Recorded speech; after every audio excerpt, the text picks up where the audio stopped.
Hello, and welcome to episode 109 of the CinePhellas Podcast. That's right, CinePhellas, the only place where after watching Justice League, it seems like Whedon has the golden arcs, but Snyder has the golden arches.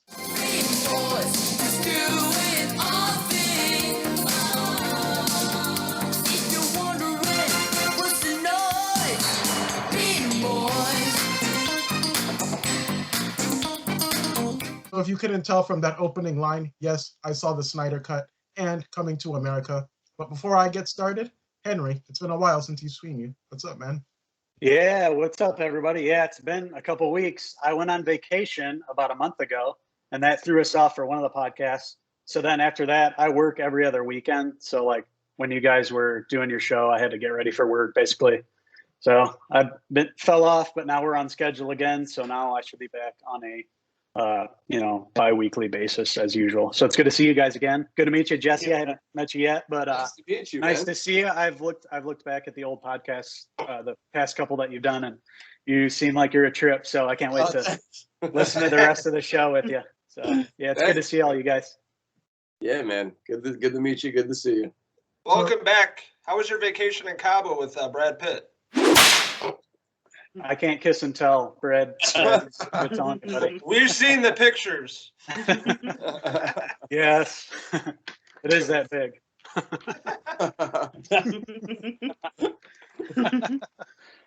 And Brad's is all right too. All right, Kevin, you brought it up. So we got to talk about the obvious, right? You know what the obvious is. Brad Pitt's penis? Yep. Yeah, it's big. Well, that's pretty obvious to Aniston, but not me.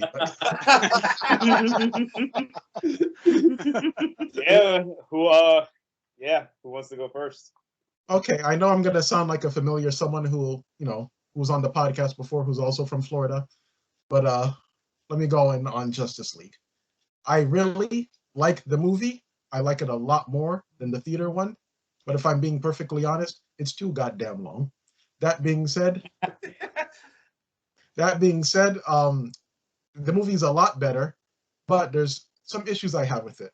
Is this really a spoiler if I say Martian Manhunter? Because they showed a clip of it anyway. No, it's not.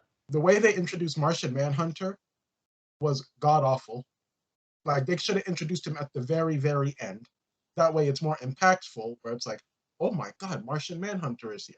That's how you do it. Also, the movie is rated R for no real reason at all, other than what Batman drops a couple of F-bombs here and there. The blood. Pretty Yeah. much. But it was like tame. It wasn't gory. Steppenwolf, Cyborg, The Flash are the real MVPs. They're way better in this movie than Yes. that crap. And 100%. Hell yeah. And just the look is better too, and the way the Flash runs, because before, like in this movie, it looks cool. Like it's almost like Quicksilver, but like the Flash and the Whedon version, he ran like a schoolgirl in a park. You know what I mean? I'm kind of a fucking Grega. Also, this is my biggest issue with the movie. Logan, you're someone who doesn't read comic books on the regular. I am. So they're trying to contact, like, I guess, people like me who only like the comics. If you're an everyday person who doesn't like the comics, it's going to go over your head, some of the things. And, when you limit your demographic like that, you're hurting your business. Doesn't matter what you do. You're, limiting, I guess, the people you can reach out to. For instance, do any of you know the black suit and why that was in the movie? Yeah. I understood it was on the ship and he had nothing else to wear. Yeah, but in the comic, they go into a lot more detail. I'm not going to give you... I figured it has some symbolic meaning. Yeah, I'm not going to give you like Comics 101. I'll save that for another time. Yeah. But yeah, other than that, also, Martian Manhunter. Does anyone know who that is if they don't read the comics? Oh, No. I had to look him up because I read the comics. Yeah. So if you see that, it's like, that's nice for people like me, but for people who don't read the comics, they don't care about that at all. So once again, he's limiting his demographic. But that being said, I do like the movie a lot more. I have my little issues with it. Joker, we know he's in it. That was not needed at all. No, it wasn't. I didn't see the point, yeah. Yeah, did not need that at all. But I know I'm ranting, so I'm going to pass the ball to someone else. Yeah, I honestly, like, as a whole, I didn't really care for it. I thought, like you said, no, it was way too long. Mhm. There's parts of it that work, but like it felt like a short to me to sit through. There was too much exposition. There's like way too much going on. I was like I don't know, like in a way, I felt like it actually made like me kind of dislike the original movie more. And I think after this, I think I'm kind of done with DC because I mean they disappointed me way too much.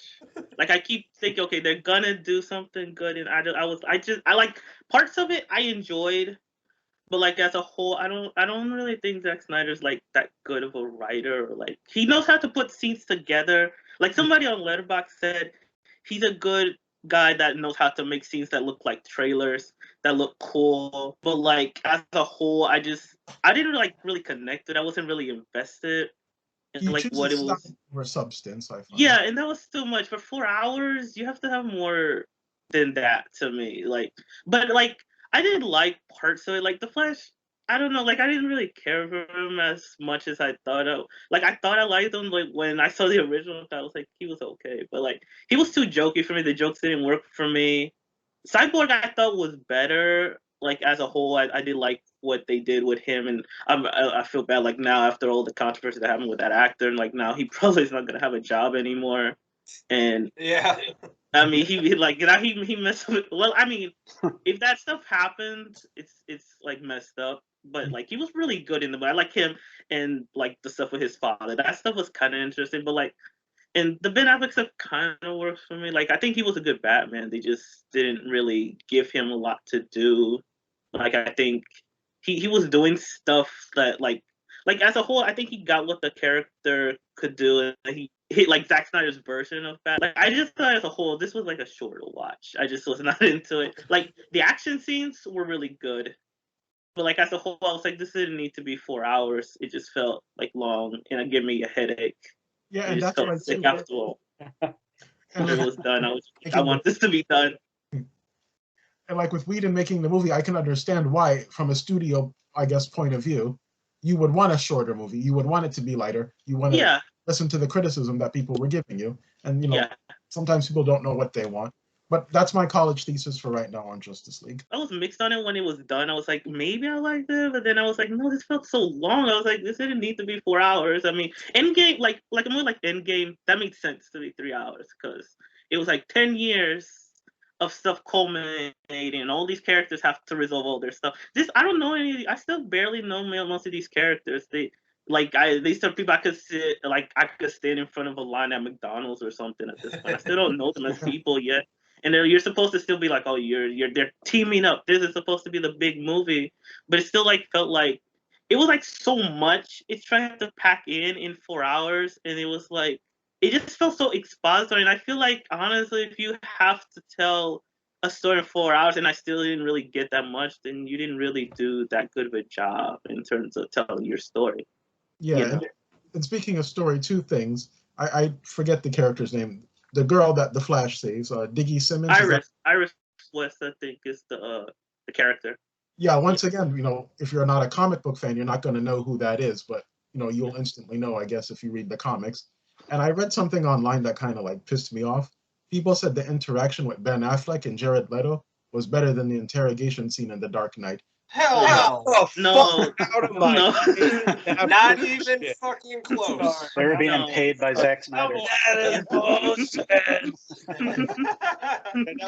I read that too, and I just roll my eyes. I'm like, okay, Oh God! okay, boomer. That is I one of didn't- my favorite movies of all time, so no. My New York Italian came out. I'm like, get the fuck out of here! Get out of here! Oh, And Superman, I still don't get it because, he's one of my favorite characters. Now, let me think of this. Like in Donner Superman, remember the tagline for the movie was, "You will believe a man can fly." Yeah. That's cool. It's even Mhm. metaphorical. But in this one, I feel like it should be, "You will believe a man can emote or give a shit."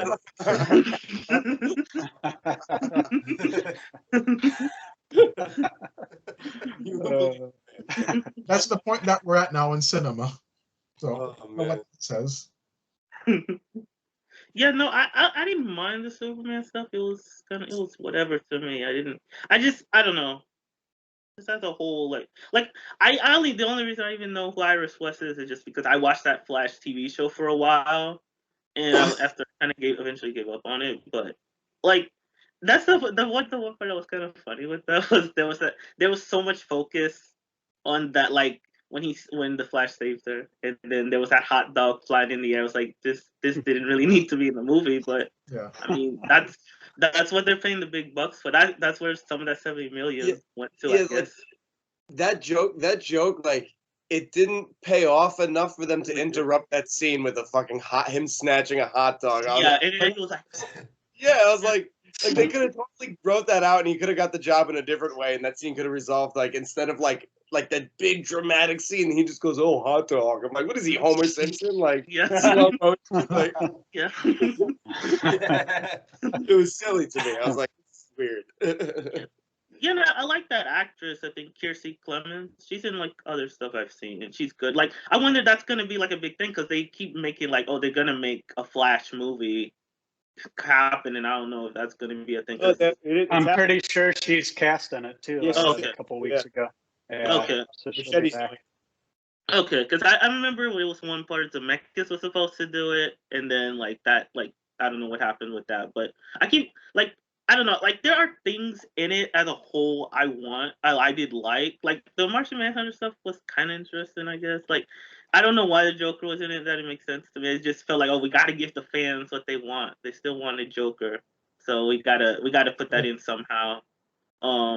Like the Superman stuff was fine, I guess. Like the Wonder Woman stuff was kind of boring to me. I like as a whole, I'm not that into the Wonder Woman stuff. I liked the first movie. That second one was disappointing to me. It was fine, I guess. But like every DC movie, it's like it chips away. It just keeps disappointing me. Like when I see my father on weekends, and like I don't need that. Damn.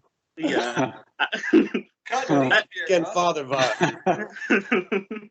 Yeah, no, I mean, I think there was like a chance that they could have like really like redeemed themselves and made like this could have really brought like made everything cohesive, like the whole universe, but they messed it up too much at this point. They don't know what they're doing, and I'm like worried now. I don't know. Yeah. Like I'm really skeptical about like the Batman.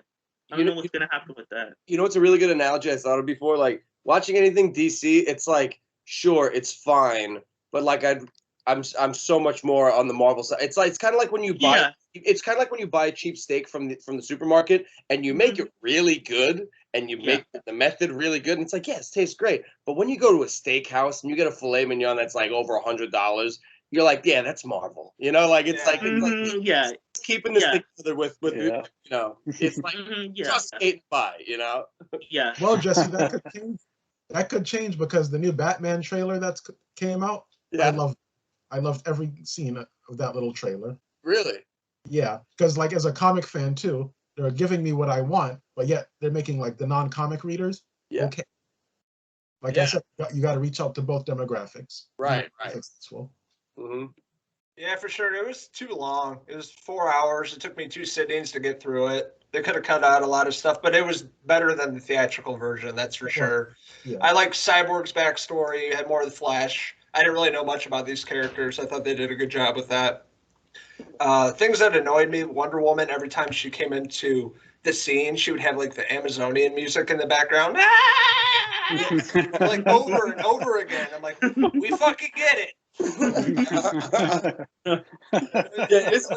annoyed the shit out of me throughout the movie. I just over and over again. But cinematography, visual effects, I thought looked better than the original movie. Still not great. I mean, they're not Marvel, but they look better.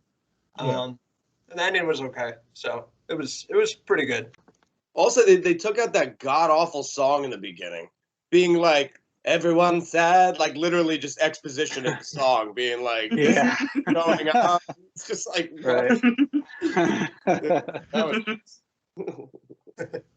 Yeah, for me, it highlighted 2 things. It was so much better than Joss Whedon's version. Like, I like that Zack Snyder got to actually realize his vision, especially what happened to him. I think he lost his daughter, like during filming. She committed suicide, I think. for him to get to do this and put it on screen is awesome. There were some moments in it that were like truly badass. I thought some of those shots, like visually, when Superman went up into the horizon line and looked over or Earth or whatever, I thought that was a great shot. And each character had his time to shine way more than in Joss Whedon's. Like Joss Whedon just felt like, here's the characters, we're going to throw them on screen. You guys don't need much exposition. Just piece together. This one had time to flesh everybody out. Cyborg is actually a character to me now. He was like laughable when I saw Joss Whedon's version. I thought I just like some of the battle scenes too. I thought it was way better, more cohesive. It felt like, especially I like that first battle. It reminded me of Lord of the Rings in a way, the way everybody fought, and then you had the Green Lantern crew guy come in there. You had Zeus.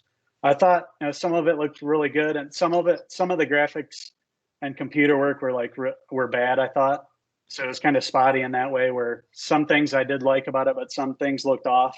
And I didn't really like Aquaman's dialogue either. Every time he came on screen, he'd say something stupid, like "my man" or "yeah." It was just bad. I feel like he's playing himself, though, not really Aquaman. Yeah. He's like the babbling drunk uncle. You know what I mean? They're for the one-liners. Right. But overall, I thought it was a big improvement of Joss Whedon's. I'm glad I checked it out. Am I going to watch it again? Probably not anytime soon. Way too long. I split it up into 3 days. I kind of watched an hour each day and watched a little more last night. So, I'm glad it came out. I'm glad we got a chance to see it. It's definitely not anywhere near as good as any Marvel movie. So Marvel is obvious. It's just so much obvious there how better Marvel is at putting these movies out. And especially with the Avengers Endgame and those movies, the way they assembled everybody just made the Justice League look bad.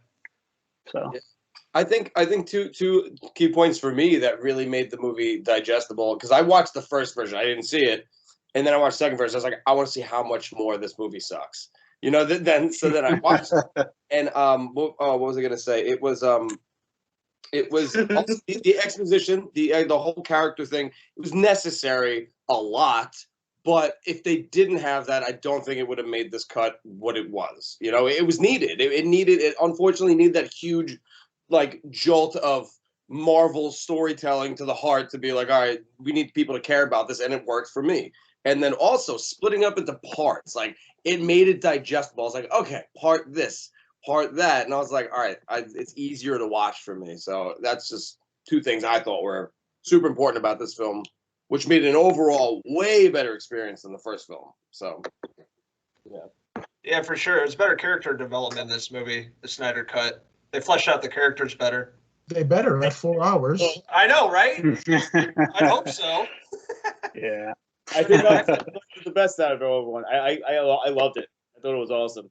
Yeah. I had a hell of a time watching it. It's, as everyone just said, it's leagues beyond the fucking piece of shit that Whedon gave us. Oh wait, Mother left. He left us. There we go. You don't like my opinion.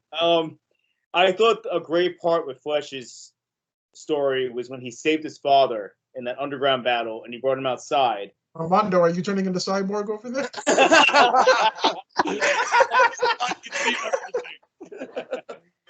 Yeah, I think that was a good point. Yeah. The Cyborg, I really enjoyed the Cyborg. The whole backstory. Yeah. There was nothing in the first version. No. Nothing. And I knew Cyborg from Doom Patrol, and I liked the way they portrayed him in Doom Patrol, and I'm like, this is how he should be portrayed in the Marvel, and that's how they did it in this movie. Mm-hmm. I felt the relationship between him and his father was really genuine and real in this movie. Yeah. No, it was, yeah. Yeah, and what else? The Flash. I thought the Flash, the whole brunch thing. Thank God that was out. God, I hated that, and I thought he was the perfect balance between someone who was kind of naive, young and new, and kind of someone who was nerdy.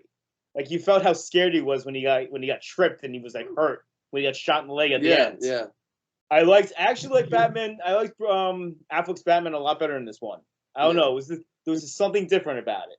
The brunch scene, real quick, just because I want to go. Just it was like I felt like I was watching the movie, and it was like, oh, we got Judd Apatow to direct one scene. That scene, cut the Apatow joke. What is this? Anyway, keep going. I'm sorry. No, it's all right. Let's see what else. Momoa said stupid things, but I kind of liked him. And I liked. What's up? No, do you guys? How do you feel about the ending? I don't want to give it away, but it's very reminiscent of a certain video game series. Yes. Mhm. Yes, and I hope they do that. That'd be awesome if they did it. Mm. Yeah. Yeah. And Sonic the Hedgehog, you guys are talking about, right? No, I'm kidding. Sonic. that was good. Zack Snyder, so it's always the slow motion shit. Yeah. Get that. And I was prepared for that, so like it didn't piss me off as much. But I did love when Flash like pushes the glass out. It's kind of like liquid for a sec before it shatters. Yeah. That was pretty cool. That was pretty cool.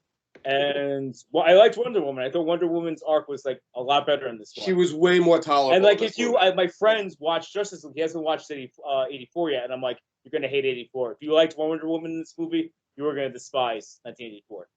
Yeah. No, I didn't see 1984 yet.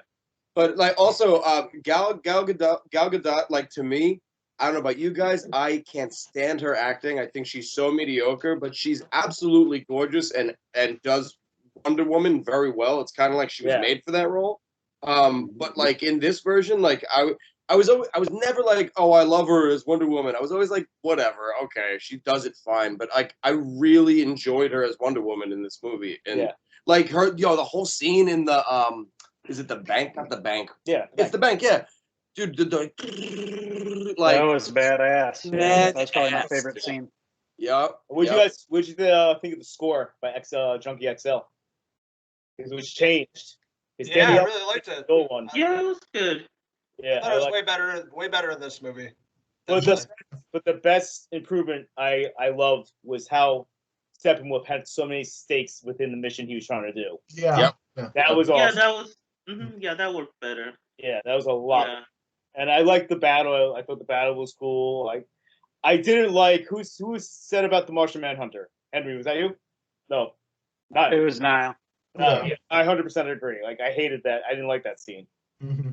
Yeah. Also, his Steppenwolf just looks and sounds. Yeah, I'm so glad that they upgraded the animation and his armor and kind of up to whatever the voice actor's voice was. It was like weirdly empty. Like it wasn't like menacing in the first one. I was like, I really hope they fixed at least that, and they just like really amped him up and gave him the whole backstory. I was like, yes, thank God. Yeah. Like, all those stakes for him were just really made him so much better. Just two things. Yeah. Jesse, going back to Gal Gadot and her accent, remember when she Kal-El, no. You notice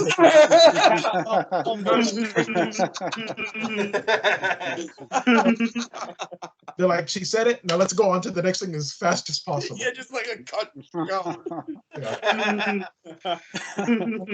other thing too is Lois Lane still doesn't feel like Lois Lane to me. I like Amy Adams as Lois Lane. Yeah, so do I. Yeah. There's like a sadness to her, but I think it's a good role for her. But overall, outside of the movie, I just think it's awesome because we're all film fans. We love movies. Obviously, we're talking about it. It's just a testament, like how if we have a big voice, we can actually make shit happen. Because that is totally the fans. I remember when the Snyder Cut hashtag came out, everyone was making fun of it. And look where we are now. We're talking about a 4-hour movie, a complete version of someone's. Wait, so this started out as a hashtag? He didn't have this? Yeah, he released the Snyder Cut. Yeah. Wait, how did they know that he had all this extra footage? because it was shot and it was shot and then it was cut down. Oh, got it. Okay. So it kind of gives me hope for the community movie. Because if you could do with the Snyder universe, 6 seasons of the movie, that's nothing. That's a Netflix movie you can do. Yeah. Well, I thought it was awesome. And it's funny, Kevin, you mentioned laughing at the people who do the hashtags and stuff. I was one of those people where I was laughing at them too, they want a Snyder Cut, they're not gonna get it. Yeah. And now you have the error cut for Suicide Squad, and I will welcome that because I hated Suicide Squad. So the movie is different. I'll watch that. No, it should be rated R with the Joker as the villain. If they do that, I'm all for it. Yep. You guys can laugh at me now if I do hashtag error cut. Did you hear about makes that movie better? I'm down. Hell yeah, man.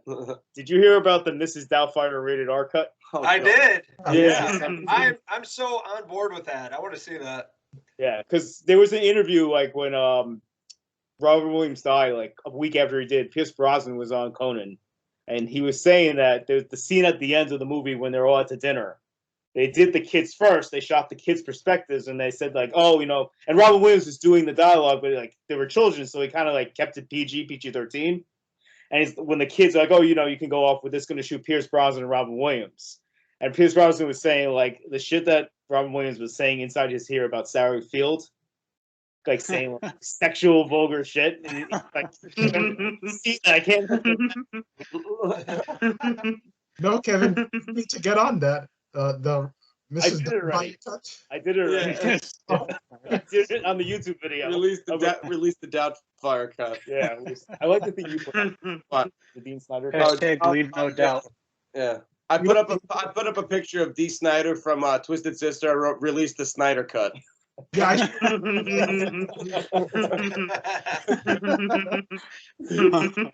we don't need World Peace. We need Mrs. Doubtfire Rated R Cut. Yes. Yeah. But yeah, no, that's again. Like, I thought it was awesome. I'm definitely gonna watch it again. Yeah, I me will too. watch it again too. Yeah. What did everyone watch it on? That's the thing. That's my next question. On your TVs, on your computer. A little bit of everything. I watched it. I split it up. Next up. I watched it on my phone. Yeah. The last part of it on my phone. Yeah. Yeah, I'll be Phone honest and with you. I TV didn't are watch the it the same. legal way, but I watched it in one sitting, 4 hours straight on the TV. Oh wow! I've been in another Yeah, I did it. man. whole I time. did it the same way. Yeah, I did it at one sit-in, and I had because I have HBO Max. I have all these streaming services. I'm just gonna take advantage of like what I'm paying for right now. And I was like, I'm gonna sit here and watch it. My aunt is here. She's like watching the baby downstairs. So when like I watch stuff, sometimes the baby was really into it. He liked some of the things. Oh, that's cool. I think the Steppenwolf stuff, he liked it. He was just pointing at it. Like, he was pointing at it. He was really into it. Cut my head off. Yeah. One sitting because I don't want to get up and do something, and then I'm like, wait a minute, this is stupid, and then it just changes my mood. You know what I mean? Yeah. Yeah. I found it interesting too, like the aspect ratio. Like instead of it was like one. The 4:3. Yeah. I kind of forgot Yeah. for like 15 minutes. Yeah, I didn't mind it. Like after a while, I was like, this is kind of silly, but at the same time, I was like, it's fine. Like it's a different way to make a movie, like nowadays, because I think everybody's so used to like 235 and 240. Because he shot a lot of it. Like I was like, it's an interesting choice. Like I think some people. Oh, okay, yeah, because I know some people they were like, oh, they shouldn't make movies like this. This looks like something I can watch on a regular TV. But it's like, no, it's an interesting thing, like to make it like an interesting approach. I mean, like that's one thing I'll say about like that guy. At least he's genuine about the stuff he makes. I don't like all of it, but he at least tries to do something different, and like it's something he feels deep inside of himself. Like he feels like this is one I want to put out there. You know, I'm not gonna watch it again, but I mean, I'm glad he made the movie he wanted to make. I'll go sit 4 hours if they release that in IMAX. So will I. Okay. Let me ask you guys a question. What is your favorite Zack Snyder movie? 300. Dawn of the Dead. Dawn of the Dead for me too. I'm gonna have to go Dawn of the Dead also, Yeah. probably. Yeah. What's my least favorite? Mhm. Oh boy. Least favorites, Sucker Punch. Yeah. Shitty. Good answer. I forgot that movie existed. I saw that in theater and it was awful. So bad. I almost walked out. It was really bad. I don't think I ever watched it. Me neither. I never saw it either. I heard it was so bad. I just didn't Yes. bother. No, I saw it in the theater too, Logan. It's Zack Snyder being a 13-year-old who likes anime girls and he's fulfilling his sexual desires as a 13-year-old. There you go. That about sums it up. Yes. At all. Is that on HBO Max? I need to go watch this. Probably. It sounds good.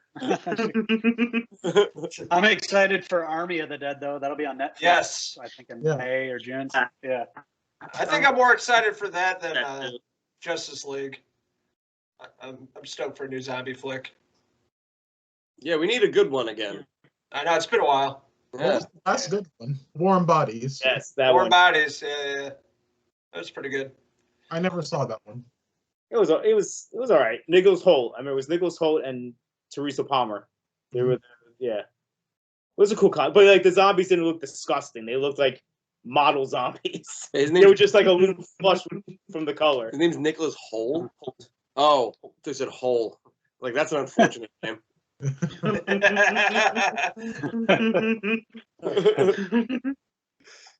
Oh yeah. Before we move on, I guess unrelated. My friend's cousin rented out a movie theater, and you know what movie they rented? What? The Room. Really? What?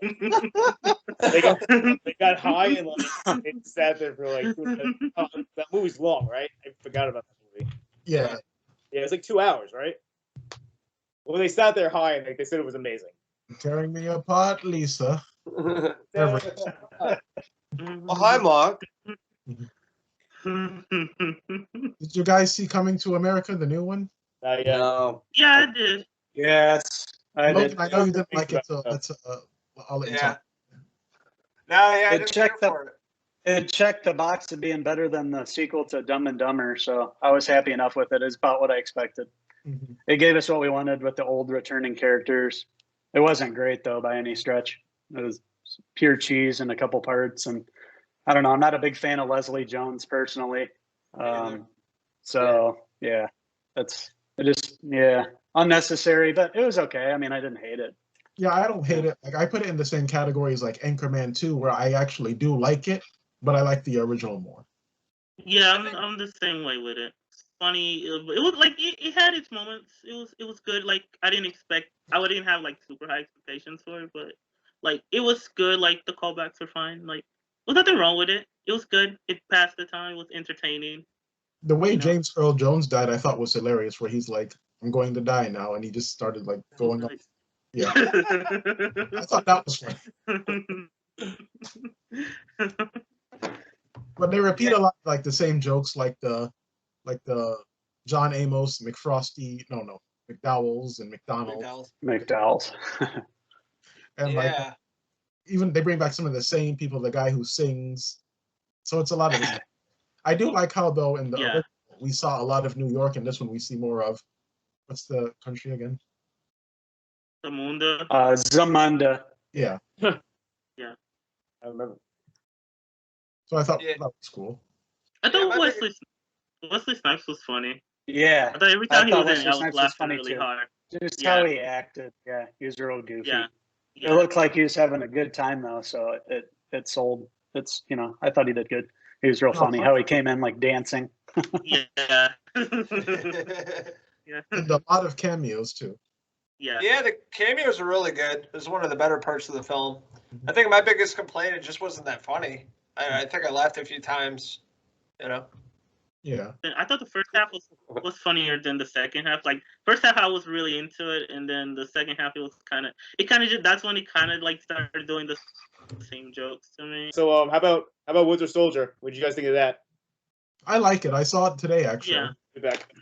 Yeah, it was really good. Start the topic. Yeah, I liked it too. Discuss. Yeah. Wait, what'd you think? Wait. No, I'm just kidding. Yeah, I thought it was totally different than WandaVision, and I mean, I bought into it. I felt they laid some stakes for the rest of the season. I like the reveal at the end of the other, the new Captain America, and yeah, I thought he's like looks real cookie cutter. He looks terrible in the cowl. He just looks off to me. I like the Winter Soldier stuff. They made him look like a badass, especially in that flashback scene when he looked like how he did in Civil War. I like everything looked great. All the battle sequences when he's flying in the beginning during that whole sequence looked awesome. Yeah, it looked really cool.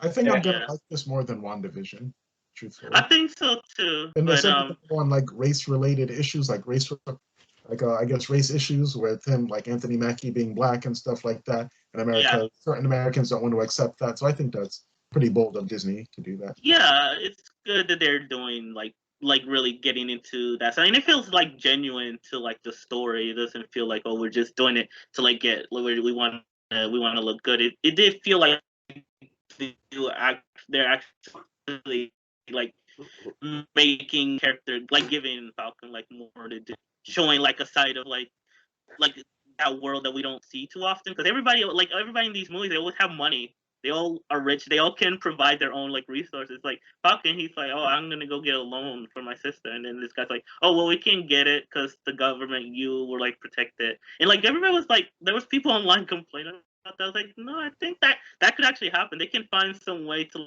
like deny you loans and deny you stuff, try and do it. They can put a bunch of words and tell you, oh, we can't give you stuff because there's a thing that says there's a clause in Section 2, Article 5 that says you can't get it anymore. And like that stuff, weirdly, I was like very invested in. Like, we're gonna get the fishing boat done and we're gonna get the business going. The Winter Soldier stuff I liked, like the relationship he had with the old man, and then they were like going out to eat, and then he like realized it was it related to something that happened when he was still the Winter Soldier.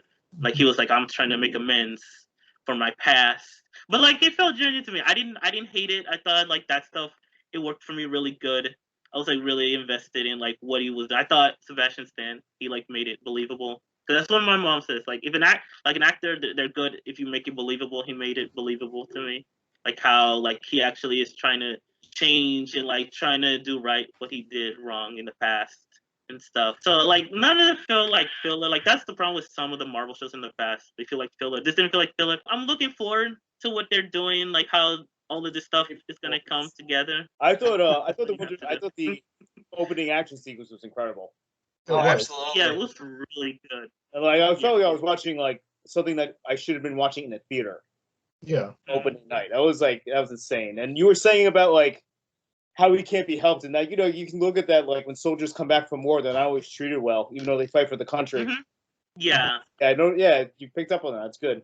Yeah. About that, yeah. I did like that they're not like just making, because like I said, it's like most of these superheroes, they always have the resources. I do like they're showing another side that, like you say, soldiers coming back, like it's like he feels like still like he's not appreciating. I feel like that's going to be more of a thing as the show like continues, because like when he was watching like the new Captain America, I did feel like kind of like, oh well, like they still don't really see me as a hero, kind of sort of like they're gonna kind of keep going with that thread as it goes on,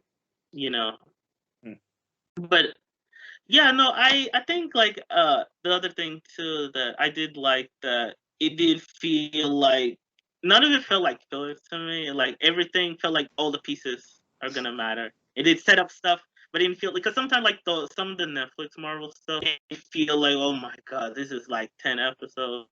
Yeah. And like 13 episodes, and then be like, also because it was like the first episode would be like kind of nothing happening. This one felt like they really are trying to make sure, okay, we got to make sure everybody who has a Disney Plus subscription that they stay on, and we're gonna make every moment count. Got to make sure you stay tuned in. Like they're making, like I can see the money is being spent well on screen. Yeah. So I'm gonna keep watching. I think they already have me invested. And I just think it's going to be some of the action sequences are going to be amazing. That's going to be the hook of the show. Yeah. It's going to be holy shit! I can't believe I'm watching this on a TV. Yeah. Because that's all. Yeah. And this season, it's only 6 episodes, right? It's shorter than WandaVision. Because I think so. Yeah. So they got to squeeze in a lot of stuff in 6 episodes. I don't know how long they're going to be, but the first episode was like almost an hour, I believe. Yeah. I think 49 minutes. 50 minutes? Yeah, something 50, 40 something. Minutes. Yeah, it's going to end the week before Black Widow comes out. Or it's supposed to come out. Oh, yeah. It's supposed to come out. It's been pushed back 33 times. I'm trying to be very cautious because I already got COVID like a while. Like I told you guys, I think months ago. I'm not going to get it again. I'm just going to wait. So everything is good. If it somehow finds its way to me, I'll watch Black Widow. But I'm not going to go to a theater. I went to the flea market yesterday, and I like flea markets because you get so many interesting characters looking at people that were from all walks of life. There was this guy there. He was talking about the vaccine, and he's like, "It's like that movie They Live, man. You don't want it." That's awesome. Yeah. And they're like, so how the stack of comics? I didn't ask you anything about the vaccine. Yeah. Put on the sunglasses. Oh, Logan, what do you think of Mighty Ducks? Oh, dude, I'm so excited. I don't know. Like, trailers didn't do anything for me. Really? Yeah, like, but maybe they're just saving the best stuff for the show. Yeah. They don't really have to try that hard because there's a built-in nostalgia with it. Yeah. I love how they the cast, the kids are from the original are coming back. I'm so excited for that. I'm hoping they'll bring other cast members back if they do like another season. Yeah. I know Goldberg probably won't do it. No, because he's out of rehab, isn't he?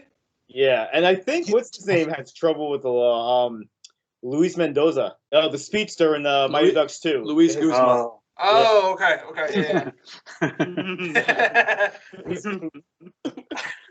Hey guys, it's me, Luis Guzman. What's up with Joshua Jackson? Where's he at? Oh, he'll definitely be. Yeah, I think he'll be in it.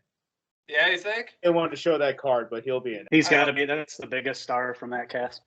As far as the Yeah, kids. for sure. He's still acting. The rest of them aren't really. When does that come out? That comes out this week? Yeah, Friday. I think Luis Guzman should be the next Batman. That'd be amazing. Jimmy Kimmel will be Robin. Yeah.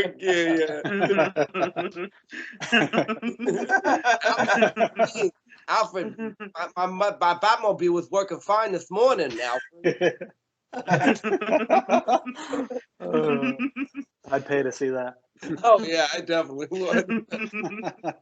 Something going on during that time period of like I guess the late '90s, where it was like these sports movies with kids, like the Big Green, Mighty Duck, The Little Giants, and then I know there's some other ones too. Yeah. Yeah, there's like 20 of them. There's a bunch of them. Yeah. Ladybugs. Yeah. Mm-hmm. Ladybugs. I forgot about that one. Yeah.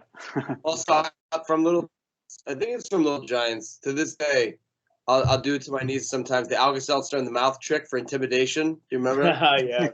Yeah. It's like, intimidation. And he puts the Alka-Seltzer in his mouth. He's like,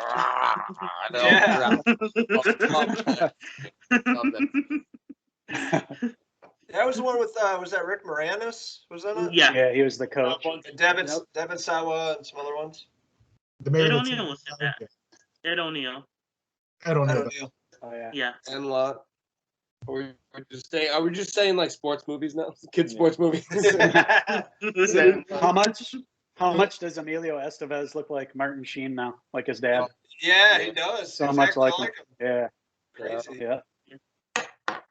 He looks really short in those pictures. Like the cast. Yeah. Looks like, I looks noticed like that Giant. too. looks like a hobbit. Yeah. He's like 4 feet tall. Yeah, I'm excited for the new show, but I'm a little worried at the same time. It's going to be hard for them to capture the magic of the 90s in a new TV show in 2021. So I'm a little worried, but excited at the same time. So we'll see what happens. I feel like they have the same hurdle Cobra Kai had to get over a little bit, right? Yeah. Like, Yep.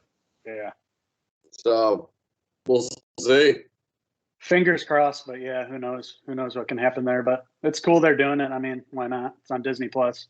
If you already have the subscription, watch it. If you don't like it, don't watch it again. It's like crazy because like there was a time because like I was saying like it was like to me it was only like when I was a kid you either liked Disney or you liked Nickelodeon. I was like no, there's only one you can pick to me as a kid.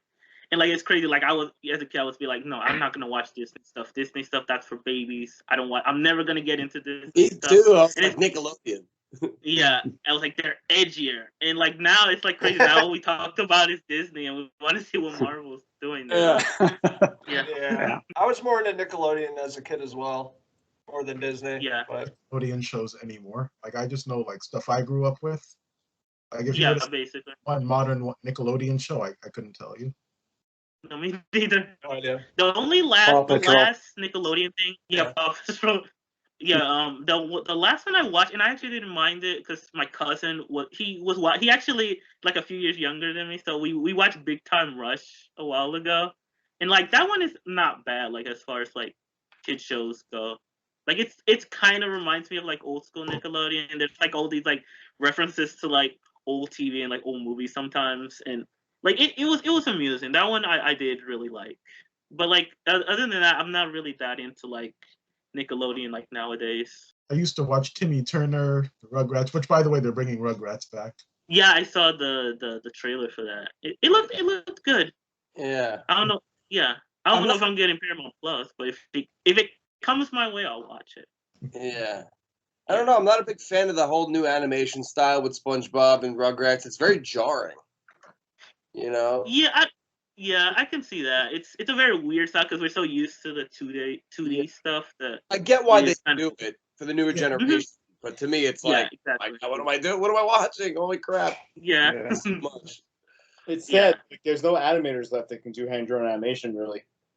Yeah. Speaking of hand-drawn animation, they're actually like, I'm pretty sure Disney is like keeping like a team of hand-drawn animators really? on. They're doing just to do the Princess and the Frog show, actually. Oh, they're doing a show? Yeah, they're doing a hand-drawn Oh. Princess and the Frog animation show, apparently. Hmm. So, yeah. Anyway, sorry to interrupt, but No, I was saying because I remember when they did the Mary Poppins sequel, and they did the scene where it was like they were interacting with cartoon characters. Like they had to bring people out of retirement to do that. Really? So only knew how to Wow. do like the computers and shit. Yeah. From like the original movie, Wow. probably. The animators from the Or original. trained by the original people. Yeah. Gotcha. Yeah. Man. Yeah, I don't know. It's something about hand-drawn animation. Like I still watch some animated stuff, and I think most of the stuff I watch, it's still like the old style. Like sometimes every now and again I like to watch The Simpsons or I watch Family Guy, and I like there's something about like the way they're drawn. It's interesting. The animation is way better. I like it when people actually draw it out, you know? It's like the dude who did Spirited Away. He had a show in it. He had a movie on HBO. I forgot what it was called. His son did it. I think I know Miyazaki. Yeah, and like it looked weird, computer animated. I heard about that. Yeah, I didn't see it, but I know what you're talking about. That because I think they're trying to do more of that computer. Yeah, it doesn't work in the computer animated world. It's weird. Drawn. Have you seen Akira? The anime? No, I've seen Akira. Akira's weird. Yeah, it's very messed up. The artwork is amazing, like the hand drawn. Oh yeah, it's the look of it. It's amazing. Don't try to follow that story though, because it's like. No, I just like the animation. The animation's really good. But that's the thing. Like they're trying to adapt that into a film, Akira, and like it's just like Ghost in the Shell. You can't make that pop in the real world. It only pops in animation. Yeah. And one thing I thought would be interesting to talk about, we talked about on the last podcast. Kevin, you actually brought it up. What was the topic again? Movies we would recommend if we were like, teachers or if we had students or something like that. I put Dead Poet Society for that one because Robin Williams is incredible in that movie. Yeah, you gotta. That was on my list too. Jesse, do you have one? Me? Movies to recommend if I was a teacher. Yeah. Mm-hmm. Oh boy. I would assume that I would be a history teacher, and I probably maybe American History X. That'd be a good one. Damn, I think that would be a really good one. Yeah. Yeah. That was the movie that I saw when I was 10. Yep. And I was extremely disturbed, moved, it just really rocked my world. And I was like, oh my God. Talk about a movie to learn about the real world of racism when you're 10, I was like, it was hard for me to watch Edward Norton and anything else after that for a while. I was like, yeah, me too. So it was probably that. Yeah. I was thinking of Good Will Hunting, just to throw mine out there. That's a good one. Yeah. Yeah. It's a good one. I thought about Selma, that movie Selma. That's a great one. About the march. Yeah, it's really good. And you learn about Martin Luther King and learn about the march, all that stuff. I think that one would be good. And like that, and like they would at least see, look at how crazy that stuff got. How all the it's like those that's a movie where I'm not gonna say I hate white people, but that movie, if you watch it, it makes you hate white people to a point where it's like I am angry. I saw all this injustice. I want to go out and protest. But I don't hate white people. I just mean those movies make you so angry. I'm kidding. That you just it makes you angry.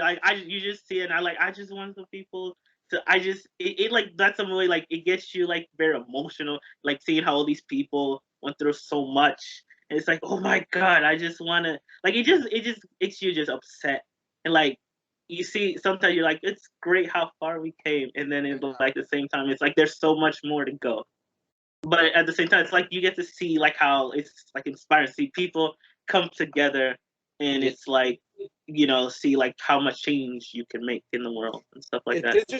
It's interesting to watch those kinds of movies and be like, and to see their struggles and be like, oh, and to be like, oh, the villain in this is like other people that look like me, and it's like, holy shit. And it's, you know, it's like seeing like, you know, like also in like what's that movie, Judas and Black Messiah. Judas Messiah. and the Black Messiah. Yeah, like you watch that and you're like, man, white people are fucking evil. Yeah. We're fucking super evil. And I'm with you on that. Like you leave those movies, I'm like, fucking white people, and I look in the mirror, I'm like, whoa, God, oh no. It's like I hate that guy. No, but I get what you mean. Yeah, you know, it just it's like it gives me like I just get kind of angry when I watch it, and like I'm like, I understand the struggle, and like you, like as a person of color, you like watch it, and like I think kids, they really do need to know that stuff, because like that stuff is still going on. Like you go on Twitter, I can't go on Twitter too much because everybody has their own stuff. Everybody's so separated and has their own stuff. But I think that could work. I also thought the Harriet Tubman movie could work too. Like it wasn't a great movie, but like I think as far as like at least getting like knowledge, like basic stuff about the Underground Railroad and stuff, that would be good, like for a history class. I hate to cut you off, Armando, but that Harriet Tubman movie I didn't like at all, because it's historically I guess historically accurate, but not historically authentic. She's practically Django Unchained in that movie, and she teleports. Yeah, I kind of see that too. I just like some. Yeah, I can see that. Like it did kind of remind me of that. But I feel like that's like one where I could be like, if I'm a history teacher, I could be like, okay, this is the basics. We're gonna read the actual stuff. This is just extra stuff if you guys want to just watch a movie and like kind of get an idea. But like that movie, I felt like I didn't mind it. My mom though, she was born in Colombia, so she didn't know. She literally thought like the Underground Railroad was an actual railroad. So when we watched it, she was like, "Oh, I didn't know all this stuff," because you know over there they don't teach you American history; they just teach you, you know, their history. So like she knew some parts of American history. So to her, like that movie, it like did educate her on something she didn't really know. Even if to me, and like, you know, you didn't really, you like, it's whatever. I kind of feel like it's at least good to like learn like the basics and then read more comprehensive stuff now and then, like kind of as a starter, and then just go and like read the actual stuff. Because that movie just ends and then it's like, oh, and she fought in an army. And like, that's not how you end the movie. I want to see the army. I don't want to just see her running around like Django and shit. I want to see the other stuff happen. Release I'll just Snyder cut of that. Yeah, exactly. Yeah, the Snyder cut. you know, Spike Lee's doing It's the underground cut. Yeah, the underground cut. Spike Lee's doing a movie. His next movie is supposed to be about Frederick Douglass, and I love Frederick Douglass. Okay. Stuck him in college. Awesome. And Spike, that's insane. Yeah. And like, I can't even think who would be Frederick Douglass. I can't even think of a good person to be Frederick Douglass. Samuel L. Jackson.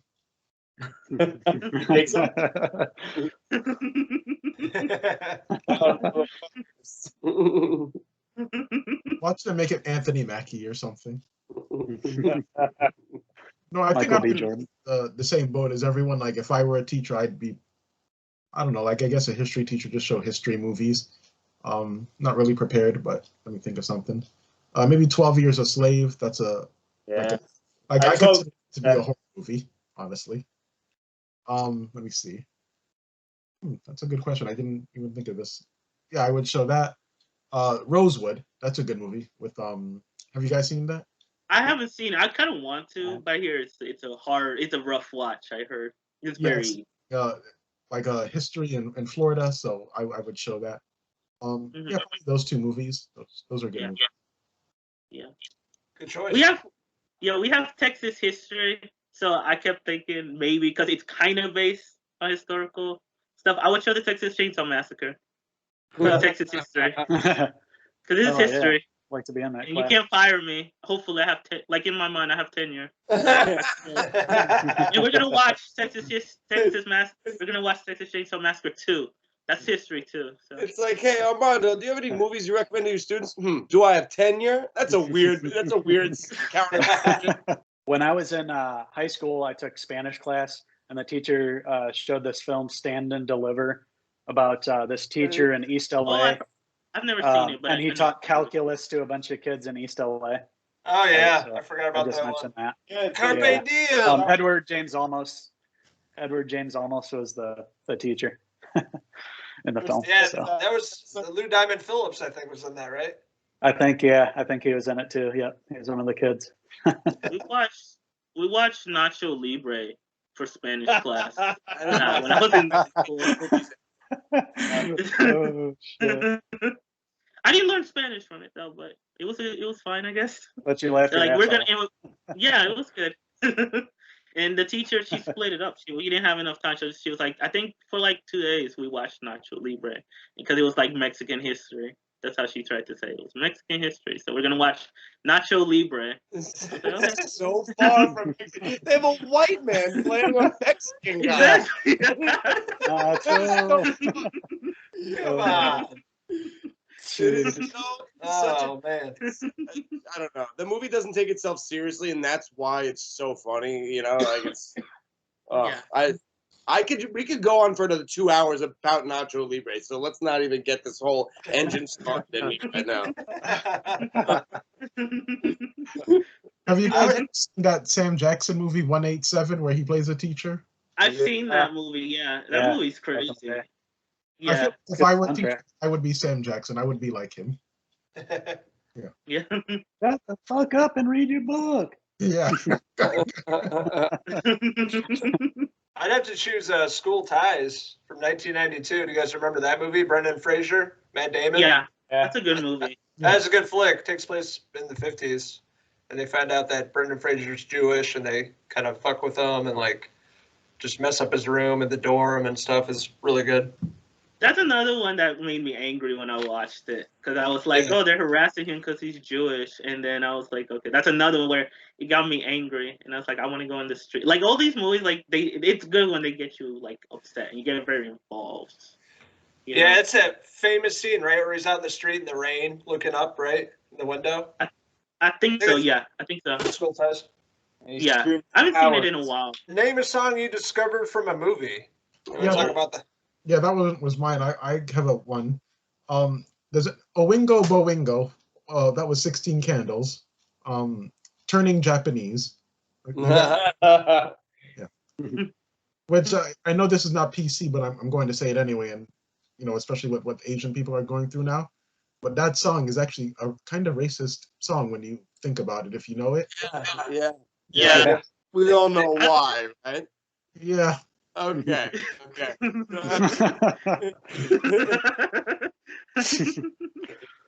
Yeah, did you say that was in Oingo Boingo? I don't think that's Oingo Boingo. That's Turning Japanese song. No, it's the Vapors. It's like a one-hit wonder band. Okay, yeah. I don't know. But I It's know like the Vapors, like that.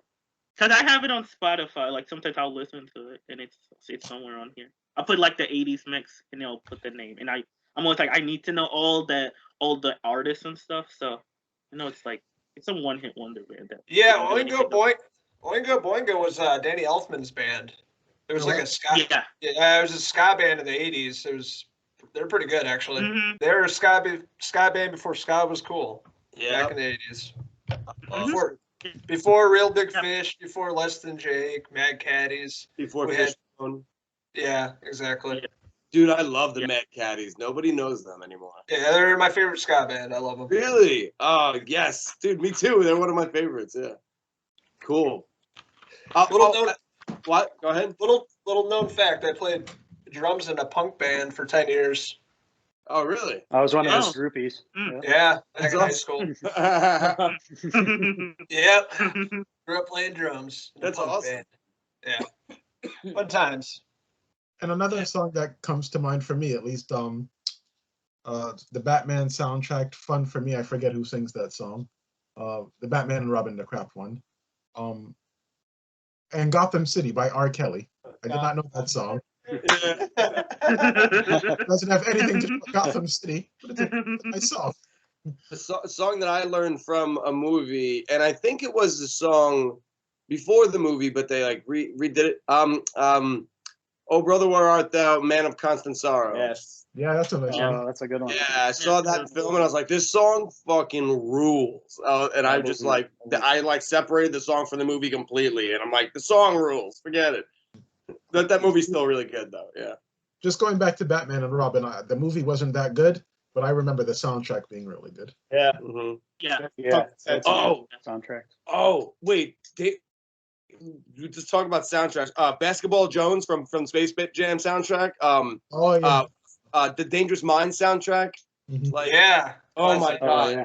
two of my favorites. Like, sorry, Yeah. keep going. You were saying something, but yeah. Yeah. Oh, that's what I was saying. It's all right. All right, never mind. I'll just tell you mine. It was in the trailer for American Beauty, and it was also in Spike Lee's Summer of Sam. Bubba O'Reilly, or it's popularly known as Teenage Wasteland by The Who. Yes. Oh yeah. And I can listen to that song anytime. I'll listen to it through. It's still as great as the first time I heard it. I love that song. I didn't know that was the name, Bob O'Reilly. I used to always just But put it's the Teenage same- Wasteland. Yeah, I was like, oh, Teenage Wasteland, that's the song. And then I found out later. It's Baba O'Reilly, yeah. Bob O'Reilly. O'Reilly, yeah. You can find it on You can find it on Napster under Teenage Wasteland. Napster. Wow. Napster. The time machine listening. Yeah, no shit. No shit. Back when it took like a day to download a song. Yeah. And pretty much. Took you an hour to download like anything. Yeah. No shit. I remember Picture to when the load. internet was first coming out. Speaking of Keenan, going back when the internet was like first coming out, like and like AOL and like I didn't know, I was like 7, 8, and like I was going on, and there was a link that said chat with the cast of All That or whatever. It was, you know, I thought it was like a link to go do that, so I clicked it, and then it like a picture of Kenan Thompson popped up with text next to it. And he's sitting there like this in the picture, and I thought it was a video, so I'm trying to talk to a picture. And I was like, "What are you doing?" I'm like, "It's Kenan Thompson." Oh my god. And I'm like, what? And I literally, it dawned on me that it was a picture, and I was like, all right. I was like, is anyone watching me right now? Because I feel like an idiot. Yeah. Get catfished by Keenan? Yeah. The song I thought of was from 1994's movie Above the Rim, which had Tupac in it. It was like a basketball movie. And the song, Orange's Regulators. That like that song song. from the movie. Yeah, I've always loved that song. Yeah. Regulators, mount up. It was cool. And I had a badass soundtrack, Tupac songs, and I was really into rap in the early 90s. I'd have to go with the Drive soundtrack, Ryan Gosling movie, Drive. Yeah. All the vaporwave, synthwave bands on there. That's how I got introduced to the genre, is because of Drive, all the great music. Kavinsky Night Call, it's like the famous song from the movie. Yeah. That's one. Yeah. I love that song. Yeah, me too. Yeah, I'll cruise in the car to that. Yeah, Throw it on. late at night. Yep, cruise it. Yeah, Yeah. that tune. Like for me, I think I just put in like any of the Wes Anderson movies because that's how I got into music, was because of Wes Anderson. So like I bought like all the soundtracks to most of the movies when I was younger. So the one that I really like, and I can't say I found out what the song was, but it was a song that was like in a bunch of commercials. But the song at the end of Rushmore, I really like Ooh La La by The Faces. It's a really good song. And I was obsessed with that song. That's why I bought like the Rushmore album, because I was like, I'm gonna listen to this all the time. And so I bought that. I have the Royal Tenenbaums soundtrack. I have the Life Aquatic soundtrack. And I love like the David Bowie songs on the Life Aquatic soundtrack. They have Queen Bitch on there. I like that song a lot. I love that song. And Life on Mars. I love that song. That got me into like Bowie a lot more. And I just started going through, because that movie has like a guy just singing the songs in Portuguese, like a bunch of the David Bowie songs. And they actually have a separate album of the guy singing the David Bowie songs in Portuguese. I've listened to that too. And then it just kind of got me into this like thing where I just started going through the same songs and just listen to the original ones. So like that would be one. And then also like the Royal Tenenbaums soundtrack. I like that Simon and Garfunkel song that me and Julio down by the schoolyard song. And cause that's like that moment in that movie is so great. I love that scene. But like that song, I was like obsessed with it. And what's another song? The song at the end, because I think most I love all the end songs in those movies are always so good. But Everyone by Van Morrison, I love that song. I was obsessed with it. I couldn't get it on the soundtrack, so what I did was I had to go and actually buy it somewhere. And I didn't like that, but I had to buy it somewhere separately, and I like kept it on an iPod, and I would just have like a list. It was mostly my iPod was just all the Wes Anderson movies, and I also had the Garden State soundtrack too. That's a good one. Yeah. Yeah. Fantastic. So that one. There's another song that I learned from a movie that I learned that is actually a huge song separately. The movie was made from the song The Hurricane. The movie. Yeah, that's a good one too. Yeah, I think is the movie called The Hurricane too. Yeah. Yeah, Denzel. it is. Yeah, with Denzel. Yeah, I watched that movie. I was like, oh, this is crazy. And then I loved that song. And I was like, who's this Bob Dylan? Oh, they made this movie from the song. Yeah, so that's another example that I thought of. Yeah. And I think that song's pretty problematic now. I mean, I guess, is it not? No, I don't know. I think he like redid lyrics or something. I have no idea. He said the N-word in it. I know Bob Dylan. He said the N-word in it. Yeah. The original. Well, it's like telling the story. So I mean, I'm not one to give anyone a pass on saying that word, but like, you know, in the context of the song, it makes sense, I think right? in the context, it makes sense. I haven't heard it in a while, so I don't want to be like, don't listen to that song. I don't know. I haven't listened to it in a while. Yeah. But I can see like nowadays everything is like, oh, we have to like point it out. Yeah. Another one for me is Trust by Prince. They used that in the 1989 Batman movie. Oh, yes. That's a classic. And in the music video, they had him like doing the bat dance and everything. Man, the late 80s, early 90s fucking ruled, dude. Prince ruled. No, you guys are lucky. You grew up in like the golden age of rap. That's like my favorite genre, like the 90s rap era. Yeah. Hell yeah. You know what? I just saw another good one. I like it's a movie I just watched like fairly recently. Like the movie's okay. I like the soundtrack better. I like the Judgment Night soundtrack, where they put like the rappers and the rockers together. Like they there's a De La Soul song in there, and I got into De La Soul like a while ago, and I was like kind of obsessed with it. Can't find them on Spotify because of a lot of issues, but I got into the song on that Fallen song. That's really good. De La Soul from he's from Long Island. He's from our hood. Yeah, that's right. Yeah. Yep. I got into them. I love De La Soul. Like I go on YouTube because I have to go on YouTube for most of those songs. Yeah. I can go on Spotify, but they were like they grew on me over time. Yeah, but check out their album 3 Feet High and Rising. And I've been going through that recently, and I'm kind of obsessed with some of the songs on there. Do you remember the LL Cool J song from Deep Blue Sea?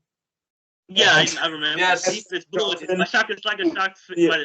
What is it? I forgot the lyrics. Yeah, I think it's my head is like a shark fin or something. My head is like a shark's fin. Yeah. Oh shit! It's another one from Long Island. It's from Manhattan. Well, he lives in Manhasset now. Yeah. Armando, they used a Tribe Called Quest, the song "Electric Relaxation" on the what's that Wayne's show? The Wayne's Brothers. Yeah. I remember that's how I found out about that song. Yeah. I used to watch the Wayne's Brothers a lot when I was younger.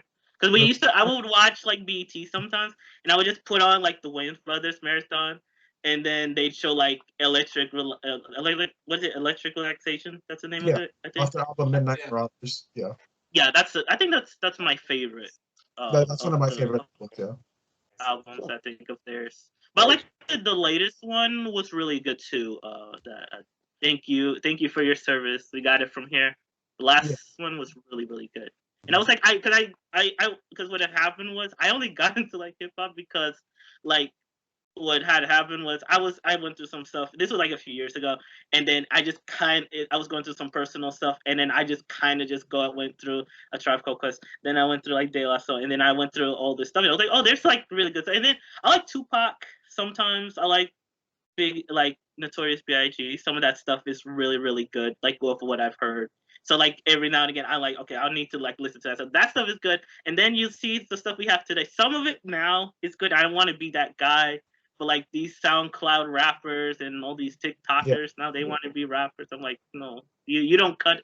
You're not cutting the mustard. There's good stuff. You just have to go out of your way and find it. Like, you have to. That's the thing. There is a lot of good stuff. Like, no, you were talking about that MF Doom rapper, the guy that passed recently. I love his. Yeah, I was into that too. I got into him too. Like Spotify was like suggesting like you should listen to MF Doom. I got into that too. I got really not trying to brag, but MF Doom, he's from 2 towns over. We got the best on Long Island. Damn, you guys got everybody over there. Say Yeah. sorry for the rest of them. He's from Long Beach, man. He's a Long Island boy. Yeah. Where all the talent comes from, I guess. Our side. Yeah, I've listened to some of Farsight. I'm going through some of that. I like that album, the one everybody, the big one. I listen to that one a lot. Was that Passing Me By is on. I like that album a lot. Forgot the name of the album though, but I like the Farsight. What about Nas? You guys like Nas? Yeah. I like Nas. Yeah. Yeah. I like his storytelling. I like that song that's like starts from the end and goes to the beginning. Can't remember what the name of the song is, but yeah, he's awesome. Nas. Yeah. Yeah. Yeah, no, he's good. Yeah, we had the best rapper from Chicago, Kanye West. Oh yeah. Easy. Sarcasm. I hope he's good. No, I like Kanye. Pre everything with Kim. Once he married Kim, his music went to crap. Yep. I think I know I said it here on the podcast. I compared Kim Kardashian to the hole in Space Jam. Just sucks up all the talent. I thought you were going somewhere else with that. I got to be honest. The big hole in Space Jam. I'm comparing it to. Because Odenkirk's going to be in that movie. Nobody. Yeah. Like if you had to choose like an out of the box actor, who would it be? And I said a female. I think Jessica Ralph would be good. Okay. Yeah, and I think she needs to get out of that like romantic comedy shit she's always doing. I think that'd be a good like exit strategy for her. Yeah, this kind of goes back to the podcast we did maybe the last couple on people who should be in movies together but who've never shared the screen together. I thought of one. I don't know why I didn't think of this earlier. Ryan Gosling and Jake Gyllenhaal. Why not? Never did that could work. Yeah, that's a good one. That's a good pair. It's a good looking pair of guys. Yeah. Good looking pair of guys. Yeah. But I think that kind of answers your question. Like, I could see them doing something together in like a movie that's something like an action movie. That's a great question. Who is it that's getting together in The Gray Man, Logan? It's Gosling and it's for the Russo brothers. Yeah. For Netflix, like $200 million. Yeah. Let me look it up. I forgot. Chris Evans? Maybe it is. Chris Evans, that's who it is, yeah. What about Jon Hamm? Has he ever done anything action-wise? This playing the FBI agent. I take that back. He probably would be a good choice. Yeah. The only thing Jon Hamm I remember him kind of being, there was a movie I went to see it called Keeping Up with the Joneses, but that was more of a comedy, and he was like a spy in it. Yeah, I saw that movie. You don't need to see it. I only brought the movie because Gal Gadot's in it, and I got it from the library for like $1. Yeah, it was what it was. It was I'm next not to like Kevin Sorbo. Yeah, that's what it was. Kevin Sorbo right there. It was next to it. I mean, that movie's whatever. Like, but I think Jon Hamm could work. Yeah, something Batman. Yeah. Yeah. They kept saying that for years. Oh, he should be Batman. I was like, that could have been a good choice. Yeah. Yeah, that actually, I think that might be the best choice actually for him. He might be a really good Batman. Yeah. Face. Yeah, he's got the face. He definitely killed Bruce Wayne. Yeah. Yeah. Yeah. He just drinks the whole time, like in Mad Men. Yeah. Yeah. Or me. Yeah, he's got like that charm, but like also he's like you can laugh at him but still take him seriously, you know. So like Bruce Wayne might be a good one, you know. Yeah. I was thinking like more comedic, like I don't know, because I was thinking of Bob Odenkirk, and he's kind of the comedian. So like I just thought of a couple hilarious ones. Ray Romano in our action film, like some shitty sitcom star, Ray Romano, and I thought of Larry David. Larry David. Action movie, just throw his ass in there. Why don't you throw in Brad Garrett or whatever his name is? Like his raspy voice. Ray Romano was Michael Cera as Batman. Michael fucking Cera, yeah. I was thinking of that guy from the 90s that was always like the skinny dude. Shit, I can't think of his name now. You'd recognize him if you saw his face, but he was in a lot of 90s movies as like the nerdy kind of. Yeah. Jay Qualls. Who? Who did you say? He's from the new guy. Jay Qualls. Road Trip. Not Road Trip. Road Trip. Yeah. I Hooked him up with the John Wick guy. I still love Ray Romano as Batman. Town needs me. I told you the town needs me. Oh, where is she? Yeah, Frank is Alfred. Everybody loves Batman. Jay Qualls is like As Batman? No, as like a henchman in like an action movie. Yeah. Because he has like the look. He's like the thin, very gaunt look. Yeah. I can see it. See that. But like they do it otherwise you would in Sin City. Yeah. Something like that. It's just something big. Nothing big. It's just like he's a psycho. Mm-hmm. I can see it. That's a good one. Sorry for the joke. Everyone was laughing. DJ Qualls. DJ Qualls. I remember he was DJ Qualls. Yeah, he played the undercover cop. Yeah, he played the undercover. Mm-hmm. Yeah, and I thought he was a convincing cop. He was more of a convincing heroin addict than a convincing cop. Because he played a heroin addict, yeah. And Odenkirk lays into him. What about Kenan Thompson? Throw him in one of those films, that'd be fun. See him try to act as an action star. As the Equalizer. I believe him more than FIFA. I haven't seen that. Has anybody actually watched that? Queen Latifah Equalizer. It's on CBS. I'm not watching it. I'm not watching it on CBS. That's how I am too. Yeah, they lost me at CBS. Yeah. The only, I was like, the only thing I was shocked, like when I watched the Grammys last weekend, and they had that Megan Thee Stallion performance. That's like the edgiest thing that they'll probably ever do. And I was like, all the Karens are going to complain, and that's exactly what happened because they were like, oh, well, they complain. And I was like, that's exactly what happened because they were watching CBS. So what did you expect? Yeah. That and Bill Burr, and they invited Bill Burr, and what do they expect? Yeah, he made like say anything. Yeah, but you invite Bill Burr, you know what you're getting, you know. Yeah, it's not gonna. It wasn't even that bad. He just made a. It wasn't that bad. I think no. Yeah, it's an out of the box idea. I think I really like. I think Meryl Streep should do an action movie. Yeah, like kind of like Michael Caine did. Like he got older, but still kind of like something like that, or something like with Liam, like a Liam Neeson kind of thing. That could work, but like her grandson has been taken.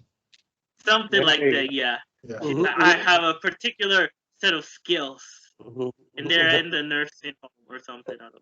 You know what? She'd probably do great with it. She's a great everything.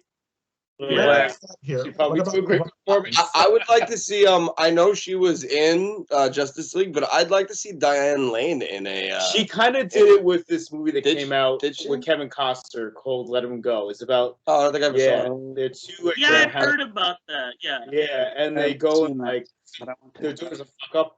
And she marries like a asshole who's like connected to like a bad family, and she moves away without telling Kevin Costner, Diane Lane, and they go and retrieve the grandson. Gotcha. It's like there's some gun. It's nothing crazy. I'd like to see her in some kind of like long kiss goodnight situation. Oh, yeah. You know, like that would be Like sick. Davis, Yeah. Random thought here. What about LeVar Burton in an action movie? Oh, random as hell, but I like it. Yeah. Wasn't he the guy in Reading Rainbow? Yeah. Okay, Yeah, great. he was. Tagline would No one left. Okay, great. I was just making sure. I was making sure I either got the guy wrong or I did a terrible joke. It was just a bad joke. Got it. Okay. Reading Rainbow. no rainbows are red today or something like that. Logan, what did you say? I'd have to go with Peter Dinklage. Yes. He kind of did that in Did he? in the movie I See You, or what is it called? I care a lot. See Me Now, or lot. whatever it is. He did it. He was more like a whining like baby in that movie. Oh, fuck. He was good, but it was more like a, I don't know. My mommy, yeah. Yeah. What about Dan Levy from Schitt's Creek? That's good. That's something completely different because he's always, comedian, so he's always kind of funny. But Built for his tall. He's like big. He's not like DJ Qualls where he's like skinny. He's like built to him. yeah, he's a big guy. That's a good one. What about Eugene Levy in an action movie? Yes. I'd pay to see that. I see Eugene Levy as a Where is she? I Albert- can't do like Albert Brooks was in Drive. I can see Eugene Levy doing like an Albert Brooks kind of role, like Albert Brooks was in Drive. When he was, Yes. Oh, Yes. I think Levy doing something like Yeah, like old kind of mob guy or something, crime boss. that. Yeah, I could see that. Oh, that'd be cool. Eugene Levy, crime boss. That'd be interesting. Eugene Levy, crime boss. Kumail, the comedian Kumail Nanjiani's kind of doing that outside the box with how he got all jacked. He was Yeah. pretty damn skinny before, and now he's jacked. Yeah, he's obviously got the best Mexican supplements and juiced up to the gills. He's looking fucking jacked. You guys think that guy played a huge nerd on Silicon Valley, and he's part of like this huge alternative comedy scene. He was and is just a huge nerd, and he was never that kind of guy. And you look at him now, you're like, what the fuck? Like complete transformation, crazy. And even he said, he's like, I feel weird posting this picture of my body. He's like, I'm still a fucking nerd. He's like, I don't know what this is. He's like, but it's like, Batista like to look like that, like he trained with Batista or something after that movie Stuber. How about those Oscar noms? Oh yeah, you guys see the Oscar noms? Yeah, didn't Mank got a bunch of nominations, right? Yeah, Mank with the most. Yeah, They look it up. 10, I believe. Yeah, a lot of good films. I mean, a lot of the ones that we watched on here and talked about. Yeah, I haven't seen Ma Rainey's Black Bottom. I need to check. I just watched that last night. Yeah, it's super good, dude. Chadwick Boseman's best role, I think. Is it on any streaming services or Netflix? Cool. Yeah, it's short. It's like an hour and a half. It's not long. Yeah, it's very short. It all takes place in this like same recording studio, basically. Olivia, what's her last name? Cook? Wild? Cook? No, the Ma Rainey, the lady that played Ma Rainey. Viola Davis. Viola Davis. Yeah, she was awesome. She transformed in the role too. Yeah, she was. I love that. Yeah, and I don't know, Chadwick. I feel like he was sick then, and like during several of those scenes, he was like talking to God, and I felt like he was probably channeling some real stuff there. It felt super authentic and believable, and a little hard to watch. I didn't see that ending either. It was crazy. What did you say? I said a little hard to watch those scenes with Sid doing that. It's like it's not a question of he was thinking I'm about to die during those scenes, like he was pulling from that was him right there, it's like crazy. Yeah. And it's like, I thought he was the Spitfire in that movie, and he had cancer, and like goddamn, like he's doing this for cancer. He's like, he was the highlight of the movie. Happy Maria Bakalova from Borat got supporting actress nomination. Yeah. That is hilarious. And I think that Andrea Day is going to win Best Actress for Billie Holiday. I would go with McDormand, but that's always my vote. I'm gonna, yeah. I don't think I saw him. Like most of these movies, I haven't seen yet. But I know, like, I like that Nomadland is in there because I really like that. Like, if that ends up being like, because there's always a movie that starts to win everything, and that movie's winning like a bunch of stuff. I'm okay with that because I did really like that more than I expected. That movie was really good. Like that's a movie you go in and then you're like, I don't know how you can make this a good movie, and then you watch it and you're like, oh my god! And the visuals are amazing. You know the director of that movie, right? Yeah, she's doing the Eternals. So like, it's completely different things. It's crazy. Yeah. What's your name? I don't know what to expect. Chloe. Zhao. Zhao. I think it's Zhao. Speaking of turtles, that's another song I discovered through a movie. Tarzan Boy, Teenage Mutant Ninja Turtles 3. Yes. And it was on a Listerine commercial back in the day. Yeah. Oh yeah, another one from Tommy Boy. Don't you remember you told me you love me, baby? I didn't know that song until I saw Tommy Boy. Also, I see, it is too. The song it is too. Yeah. Didn't know those songs. Then I watched Tommy Boy and I was like, what, like fucking 7? And I was like, these songs are awesome. Yeah. Same with Wayne's World, Bohemian Rhapsody. Yeah. That one. Oh yeah. Feed My Frankenstein by Alice Cooper too. That I didn't know that song until I watched Wayne's World, and watching him perform it in Wayne's World, I was like, "This is sick." Frankenstein. Yeah, I think I used to. I was the only reason I watched Wayne's World so much. I only want I would do this thing where I have to watch just the one scene. I was obsessed with that Bohemian Rhapsody scene, like more than anything else in that movie. I just watched it just for that. That song is synonymous with that scene. Like I think so. Yeah. Like that's what I picture when I hear it. I wish that the Five Bloods got something. That was a good movie too. That was a great movie. It got shut up. They don't. I don't think they don't want. They don't want especially Spike Lee Delroy to get Lindo. anything. Yeah, he should have gotten some. At least Delroy Lindo. Yeah, the dude who directed Moonlight, Barry Jenkins. Yeah. Posted a picture of. I saw it. He had his Oscar put in next to Delroy Lindo. For Mundo is like back when I watched this in June, I was 100% sure that he would at least gotten a nomination, and it's bullshit that he's not up there. And it's bullshit. Yeah. You want him to it's so good. Yeah. I have to. It's long though. It's like 2.5 hours, and that kind of feels like 2.5 hours is not long if you watch the fucking Snyder Cut. Yeah. No, but that movie. Lindo would have been a supporting actor, right? So here are the other people. We got Lakeith Stanfield for Judas, Daniel Kaluuya for Judas, Kaluuya, Sacha Baron Cohen for Trial of Chicago 7, Leslie Odom Jr. for One Night in Miami, and Paul Raci for Sound of Metal. So What?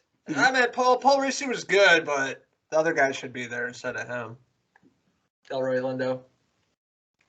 And Lakeith should be Best Actor, I think. And Daniel Kaluuya should be Best Supporting Actor. Yeah. He was more the lead. Yeah, I can you're right. see that. Yeah. But I wonder, maybe that's one of those weird political things where it's like, oh, we can't put them both in lead. We just got to put them in supporting for some weird reason. They do that at the awards. I don't get it. They were good. They were great in it. It's great that they got nominated. But yeah, it's always a weird thing. It's like I feel like they both shared that movie, but I don't know. It's a lot of politics in these awards. So yeah. Yeah, it's all political. Yeah. I'm interested. It's like. Go ahead. Sorry. No, I was gonna say I don't want to be like a conspiracy theorist, but I feel like Spike Lee and Martin Scorsese, they're those guys that they do I feel like they're like those kind of filmmakers. They're very honest and they say what they want to say. I don't think the Oscar people, they don't like movies like that. They don't like that they're very upfront about the stuff that they make. They're like, no, you gotta make I think if they watered it down more, they probably would get something. Because I feel like they always get nominated. Spike Lee barely gets anything, but I always get annoyed by that because I've been going through Spike Lee's stuff, And I really think he should get. I think they gave him an honorary one. I don't like that. I want him to get like the actual Oscar. A screenwriting Oscar though, but he was the that's part right. That's true. Black Klansman.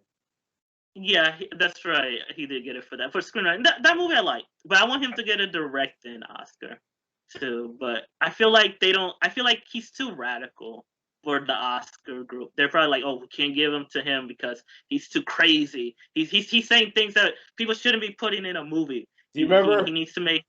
Yeah. What were you gonna say? No, I said. Do you remember at the Oscars? Because you said he says crazy stuff, and apparently when Green Book won. Like he's like, what? What the fuck? I heard. Yeah, I remember that. Yeah. At the press conference, there he was hammered, like drinking champagne. Yeah. Oh, I think I heard about the fuck when Green Book won. Like, what was that about? He's like, oh, that wasn't about. I thought I was in the garden and I was yelling at the referee for making a bad call.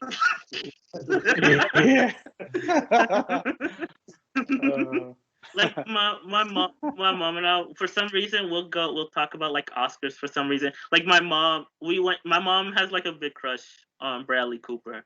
So like she was watching like American Sniper, and she was like, oh, like when he made A Star Is Born, because we went to see Star Is Born, she was like, oh, he was on Oprah. He was pissed that he didn't win an Oscar for that. He was very upset. He said that he felt like a failure. Apparently, he said it to Oprah. I didn't watch the interview. But he was like very upset that he didn't want first Star Is Born. And I was telling her, all of these are political. They'll probably give it to Bradley Cooper at some point, and they'll be like, oh, you were here at a certain point, because he's great. He's gonna win one eventually. Like he's gonna win it for something that people will forget. But it'll be like, here's the Oscar you won when you're 50 now, and you've been doing this for too long. We got to give it to yourself. Yeah. Here you go. Here's your Leo. Yeah. For so many other things for that. Yeah. Yeah, that's how they do. Now I watch the Oscars, I'll see what happens, but I'm always just like, okay, they're gonna give it to. They already kind of like, if you start following the races, you kind of know who's gonna win at a certain point, and you kind of have a feel. Okay, it'll be between this person, or there's a surefire person.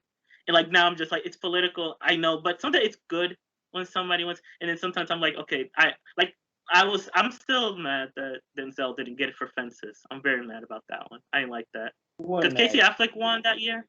Casey Affleck. 2016, yeah. I liked that movie, but I thought Denzel. I thought Denzel in that movie. But to be honest, I think Denzel should get it every year, even if he's not in a movie. He should get it. So that's my reasoning with that. But I thought he's always great. And he produced Ma Rainey's.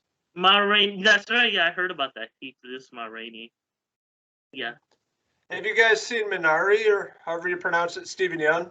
No, I want to watch it this week. I'm interested in it. Yeah, there's been a lot of buzz about this movie, so I'm interested in hearing your guys' thoughts. I don't watch Rick, but I like that guy. He seems like a genuine good dude. Stephen Yeun. Yeah, right. He was good. He was good on The Walking Dead. That was when I still watched it, and then until he was on it, I kind of lost it. He was my favorite character on that show, and then I've seen him in some little things here and there. He's usually good, so I do want to watch it. With these streamers, I feel like we're getting an opportunity to see more of these movies too, which is good. Because usually, the Oscars go by in the past, and half of those movies I never end up watching. But now I feel like a lot of them end up on the streaming sites, and I see them. Nomadland, I don't know if I would have saw that before the Oscars, and all that. But since it was on Hulu, exactly, I got to check it out.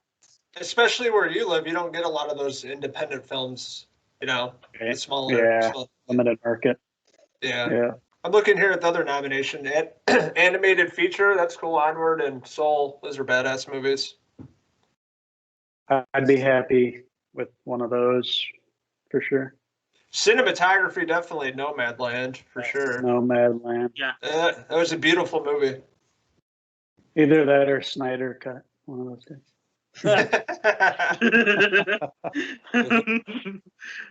Beautiful use of green screen. Oh yes. Every time they zoom in, you can tell it's in front of a green screen. It looks so fucking fake.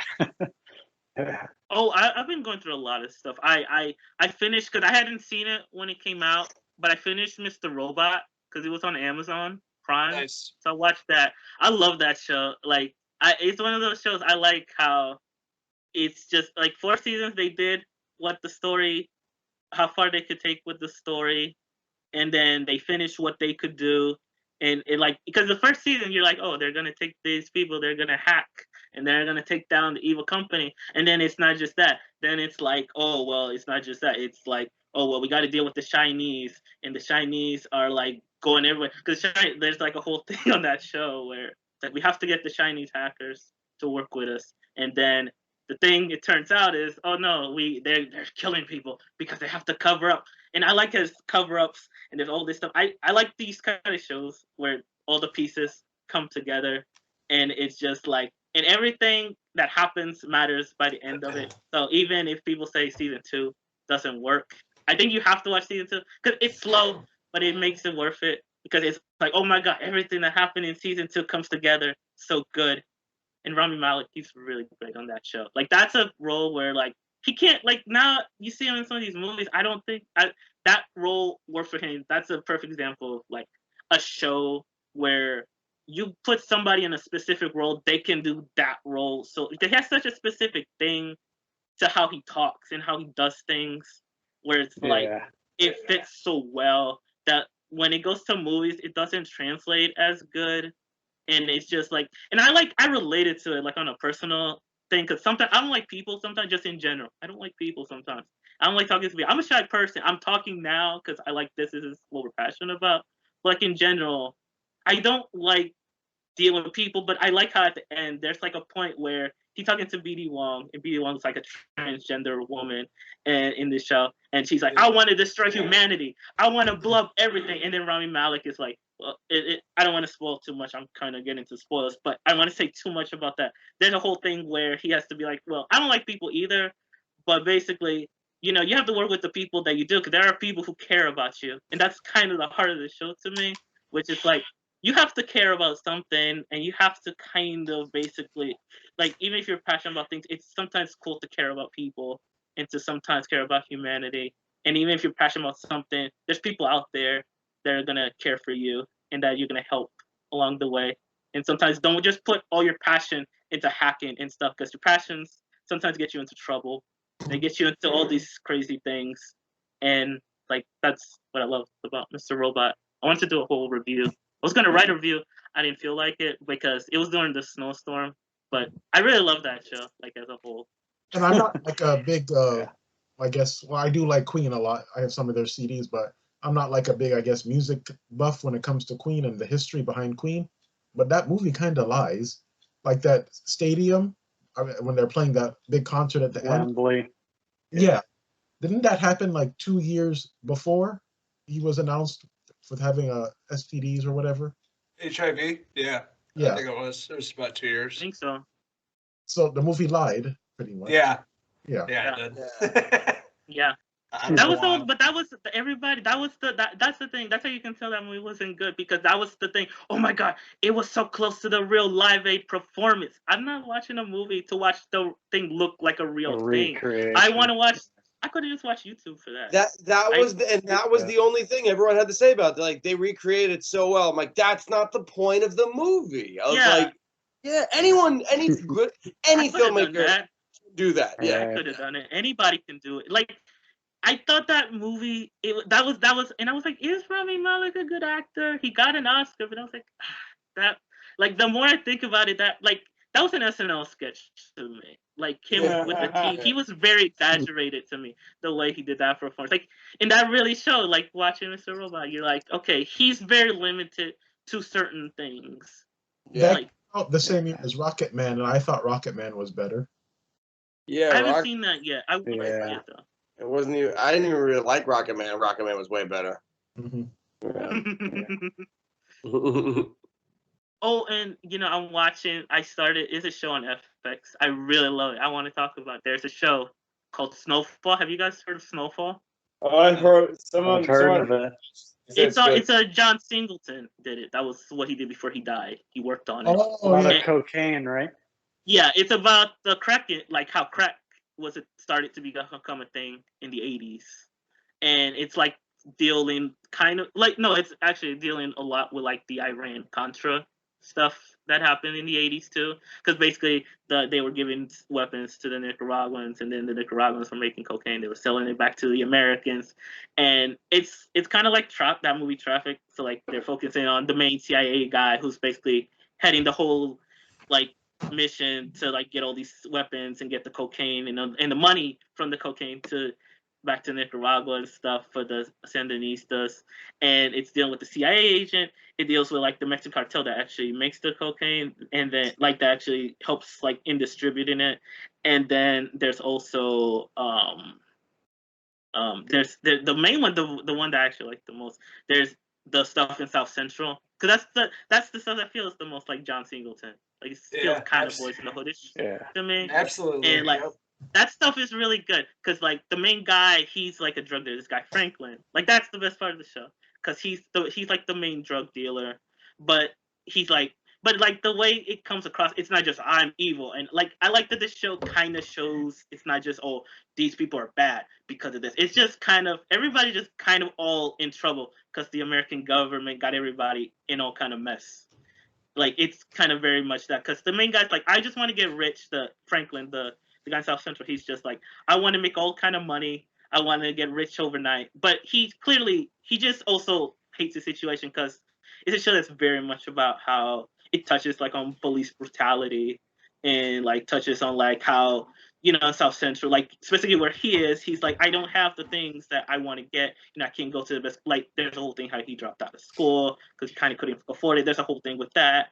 And he basically just goes into drugs because it's just what he had at the time. Like that's not necessarily everybody's way of doing things, and that's not something you should do. But I think the show makes it nuanced enough that you're not just like, oh, well, he's a drug dealer, so you got to hate him. It's more, I want to do this, but I have plans. He's like, I want to do this. I want to take over this territory and stuff like this. And like the first season's kind of slow because it's the CIA stuff is kind of the weakest part of the show to me. The actor there, he's not the best, but the rest of it, like it gets really crazy, like how the CIA guy basically has to start covering up, and how like because everything starts to kind of connect with all the different storylines and all the different characters, and like and now there's like the fourth season's crazy now because there's like a gang war about to start, and somebody shot a baby, somebody shot a baby girl, so now there's a whole war going on, and it's one guy, his name is Man Boy, and the reason they call him Man Boy is because he said I was a man before I was a boy. And so they kind of make fun of him for that, but then at the same time, it's like, no, you can't trust that guy because he knows how the drug business works, and nobody trusts him because he's so smart. He kind of knows how everything works. So he's like basically Franklin's like main competitor, and like the guy you got to watch out for because he is gonna. He could basically take everything from him because he knows how everything works, and he's very pragmatic about everything. And there's another guy. His name is Scully, and Scully's a crazy guy because he spells it. It's like Scully, like on the. But he spells it Skully, and that guy's crazy because he puts drugs in his ear. So he'll take a thing, put it in his ear, and he does his drugs that way. And that guy's insane. And Armando, did you see Antebellum? I saw it. Yeah, I watched it last night. Yeah. Did you guys see it? Yeah. Henry and I haven't seen it yet. Yeah. No, I haven't seen it yet. I really liked it. I actually liked it. I was good in it though. She was good in it. Precious, yeah. Yeah. She was funny in it. Like she just cut loose. Yeah. She was just having a good time in that movie. I do like the movie, but I do have one small issue. You mean to tell me they had the slave plantation, but yet right across the street there's a Cracker Barrel or whatever it was? Yeah. That was weird. Yeah. I think on something you have to kind of just let it go, but at the same time, I like that was very weird to me that nobody didn't notice that before. Like when you find out that it's like. I don't know. You gonna watch it? Okay. Yeah, we're gonna watch it. Okay. I actually been wanting to watch that movie. No, my boss loved that movie. It was her favorite movie last year. But Antebellum, my mom saw that movie. She's like, that's my favorite movie. Yeah. Really? Wow. That year. What is it streaming on? I think you have to buy it. It's on everything. It's on Hulu. I found it on it's on Hulu. Hulu. Is it not? It's on Hulu? Okay. Yeah, because For after free? Snowfall, Nice. I was watching. Yep. Yeah, for free. Shit, I paid for it. Damn it. Yeah. Man. Hulu has Yeah, a lot of it's good hard to keep stuff. track of all those movies. Yeah. Yeah. Hulu has a lot of new TV shows and movies. It's a Yeah. pretty good streaming service. I like Hulu. Yeah. I also Yeah. watched One Night Miami. I thought that was awesome. I thought that the guy who played Malcolm X was incredible. Yeah. That's He's another great. movie. If He we- was cast as somebody this week, wasn't he? In some superhero related. I Oh, saw really? Oh hell yeah! That movie was good. I liked it. The That's Virginia another team movie. did well with it. That's another movie. Like if I were a teacher, I would show the Malcolm X movie. Yeah. Oh yeah, I should have brought that up. Yeah, that's good. That's now that I think about it, now that I just wanted to finish what I was thinking. Like Snowfall, I want to show it to kids. I feel like you can show that in high school, but that's 3 or 4 seasons long, and I don't know if I'd be like every week you can watch a new episode. You gotta watch. We gotta watch what happens because that show's good. I think everybody should watch that show. No, FX does very good with stuff. Like they always put quality work on FX. Yeah. What about you, man? What? What you watching recently? Anything good? No. No. Correct. Oh, that's another. I watched Silicon Valley for like the 4th time recently. I love that That's a good show. show. It's Yeah, like one of good my show. favorite shows. I've been watching the show. It's like cute and funny and really fun, and it's like a Muppet thing. It's a Jim Henson production. It's called Earth to Ned, and it's on Disney Plus. And it's like an alien talk show. It's all puppets, and they have celebrities on. And it's actually really interesting and funny. It's cool. It's cute. Earth to Ned. anything Jim Henson I like. Yeah, dude, I'm a big puppetry animatronics like guy. I love practical things, so like I love the show Dinosaurs, like that's like one of my favorite shows ever. And it reminds me of that. It's really cool and it's just fun. It's cool to see how they make it's all puppets, and it's just really cool. Jesse, I think you just brought up the next topic point for our podcast. What's our favorite practical effects in movies? Yes. Yeah, that's a good one. Yeah. That's Oh, I a good got a idea. few of those. Mhm. I'm ready. I'm ready now. Yeah, oh that's a great Okay. topic. Heck Yeah. Yeah. Oh, I've been watching, and this is like a weekly thing, but I said I was not gonna. I told myself I wasn't sure if I was gonna do it, but I still watching 90 Day Fiance. That show's hilarious. Oh God. That show, and now they expanded it. Now there's a Discovery Plus show too. Like they have after shows. It's amazing, like what's going on. Like I watch it as a train wreck. Like you don't root for no couple. You can't root for any of the couples this season. It's just like people like, oh, I'm gonna bring you here, and it's true. Most of the women they do want to come to America. It's a good opportunity, but like it's the same thing. It's like, oh, I'm gonna come here and you're gonna give me money. These guys are like, I brought this one, and I can see some of these men, they're kind of condescending, like, oh well, I'm bringing her here because she's poor and I'm going to help her, and I'm gonna be the hero and she doesn't have to do anything. I'm gonna always provide for her. And these guys, they go into like bankruptcy and all these kind of things. Like they spend all this money just and then these women, they're not very pretty. I mean, they're not sometimes they're like, oh no, these are they're gorgeous women that I got. And it's like there's one guy this season who he got a woman from the Philippines, and then she wants to be with another woman.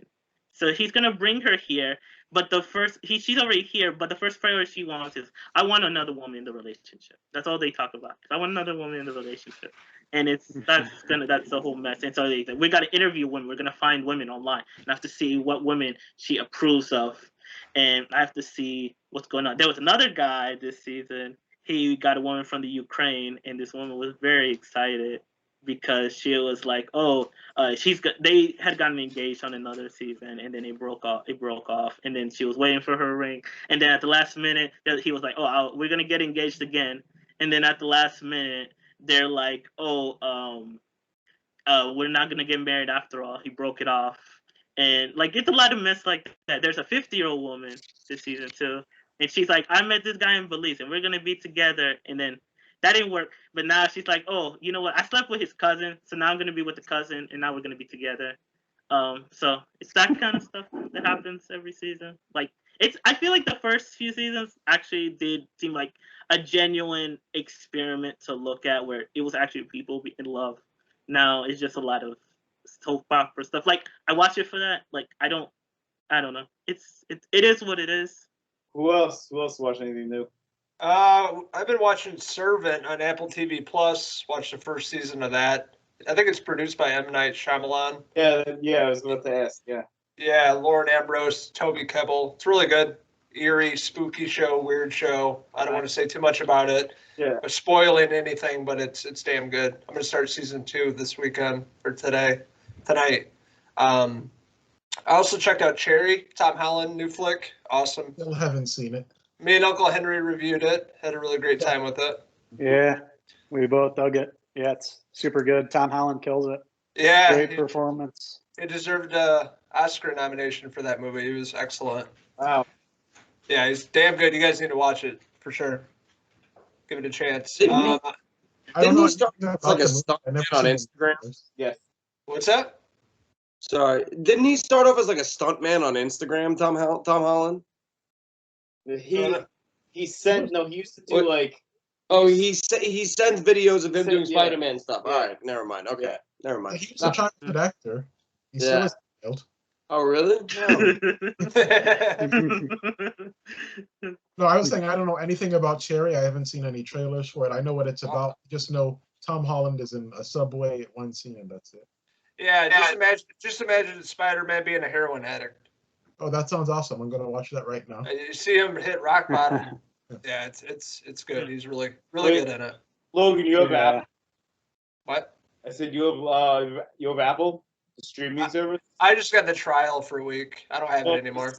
I want to know how that show with the movie with Timberlake is. I think it's called Palmer. I I watched haven't it. seen it. I wasn't. I have. It was Justin Timberlake is good for Justin Timberlake, but it's not any like awards or anything like that. Okay. You believe him like that he has compassion for this kid that he's like looking over in the film, but it's not anything that's going to be nominated. Okay. It's decent, but I think Apple I TV. checked it out too. Yeah. I think Apple TV should be good for the week trial. They don't have much to choose from on there. They have Ted Lasso and Servant and Cherry, and that's about it. Yeah. I like that It's Greyhound movie. probably the last. Tom Hanks one was good. Oh, Greyhound. Yep. Yeah, I like that one. I saw In Boy State was good. The Yeah, one Boy about the Oh yeah. Yeah. Yeah. I reviewed that one. Yeah. about the Yeah. Texas those guys that were doing like the fake government thing. I like that one. Yeah, that was that A24 flick that we got to post here. Yeah. Yeah, I still have Apple TV Plus. I like a trial Oh, yeah. thing that I'm using. I haven't seen they had a Billie Eilish documentary that looked kind of interesting to me. Nice. Yeah. I would say check out Servant if you haven't. Okay. Yeah. I watched the morning show too. That one I liked. My mom loves that one. The morning show. Yeah. Yeah, with Jennifer Aniston and Reese Witherspoon. She liked that one a lot. And I think Apple TV they have good stuff. I don't know if it's enough to pay for it though.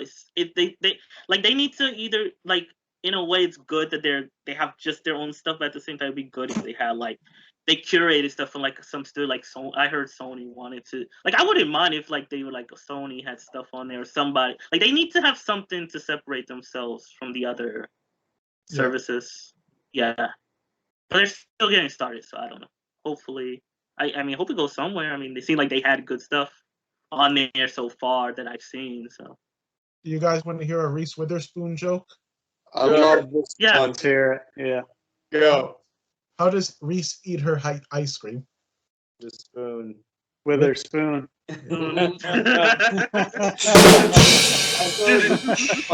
Yeah. Oh, did you hear on the news? There was this actress who murdered somebody. Her name was Reese with a, and then the person goes, with a spoon? Goes, no, with a knife.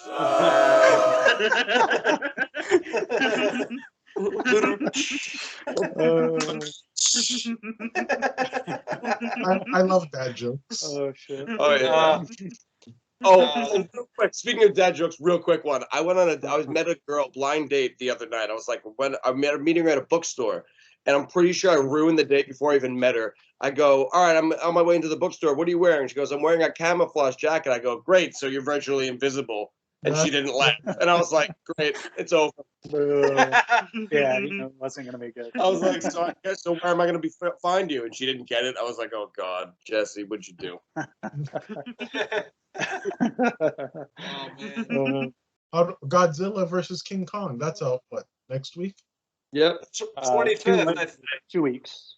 2 weeks. Is it 2 weeks? I think two it's the 26th. Oh no. Right? Yeah, it is. Yeah. It's this Friday. Oh, did they move it up? Yeah. Yeah. Hmm. They moved it up a while ago. So that's coming out Friday. Yeah. I'm pumped. Yeah, me too. Someone I know is going to the theater to see it in IMAX. Oh boy. I might have to That'd do be that. badass up on the big screen. Yeah, that would be the movie to do. Yeah. Yeah, it looked. I kind of like, because I've been listening to other podcasts. I kind of want to revisit that last one. I didn't like it that much, but like, I kind of want to see if I can get through that King of the Monsters movie again before I watch Godzilla versus Kong. Because they still have that on there. Because I still like my problem with that one was just it was too dark. And Millie, And I you didn't can't like. see anything. And I Millie can't Bobby see Brown's in anything. it for no reason. Yeah, I don't like. Yeah, I don't like that. Like now, Yeah. there's some podcast. There's like podcasts I'll listen to. So now, these things come in my mind when I watch things, like how fight scenes have to look and how the lighting has to look, and like this one, like I like how this one looks so far. So I mean, I hope it's good. I want to be optimistic about it. I hope it's not a chore to watch. I do feel like it's predictable though. Like Yeah. yeah. They're gonna do the same thing. That it's just gonna be like, oh well, we have to have somebody to restore the balance, and then somebody has to be. They have to fight, and then a bunch of boring human stuff happens. Then there's a fight. Then more boring human stuff. Then there's a fight. Then boring human stuff. Then there's a fight. Yeah. That's how it goes. Yeah, and Millie Bobby Brown, she's in this one too, and I'm like, you weren't needed in the last one. She wasn't. She really Yeah. wasn't. Right. None of the humans are needed in this one. No. Kyle Chandler and everybody else. Yeah. But I kind of wonder, maybe because these movies they're made here in America, they're like, oh well, we can't just have fights in it. That's too artsy. We have to have humans. You have to care for the humans. I don't mind. I just wouldn't mind if they just had done like just Godzilla fighting like other monsters. Like that could be a movie in and of itself. Yeah, it's like I don't fucking care about the characters. I just want to see the monsters break shit, blow shit up, knock down buildings. Yeah. Like I tried to watch like the old black and white one. I didn't care for it. Like I thought it was really boring. Like it's a lot of humans talking about stuff with like the environment and stuff. Like I get what it has to do with a lot of like toxic solution or like it's a lot of stuff about Godzilla was made from all the environment, and there's all this talk in with the government, and that movie I found it kind of boring. But like I tried to watch like some of the later Godzilla ones. I like at least the human characters. It gets insane because there's like these twin women who like they're like, oh well, we know Godzilla, and he's gonna also restore balance, and it's just like these tiny Japanese women, and they're just flying around, and I'm like, oh, that's like I'm like at least that makes it entertaining to watch, like the Japanese stuff. But I don't know, like the American stuff is too stoic. It's too straight faced to me. Like I know it's gonna be the government, the military has to be involved because the military has to be in everything, and we have to also help Godzilla restore balance to the world, and he's gonna win it for us, for America, and for the world. And then somebody Japanese will come on, and he'll be like, yeah, you have to let Godzilla fight too. And then I like that your stuff will happen. narrating voice. Sounds good. Yeah. What is it? I like your narrating voice. Oh, okay. Yeah. No, that's how it seems to me when I watch it. Thanks. Just speaking of Godzilla and how we were talking about music earlier, remember that 90s Godzilla and they had the music video with P. Diddy rapping with Godzilla? Yeah, I remember that song. Yeah. Yeah. With Jimmy Page. I love that song when I was younger. I still got it on VHS.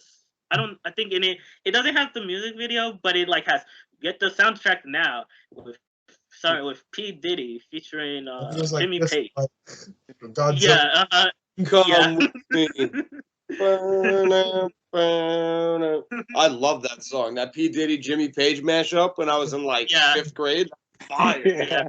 Like fucking fire. Yeah. Yeah. So 90s, but it was awesome. Yeah.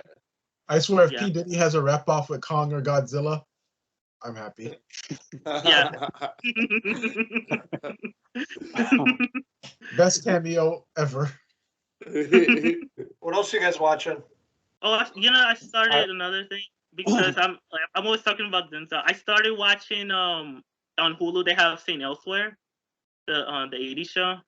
That show's good. Oh, It's it's very network TV though. Like Denzel's in it, but like he's more of a supporting character.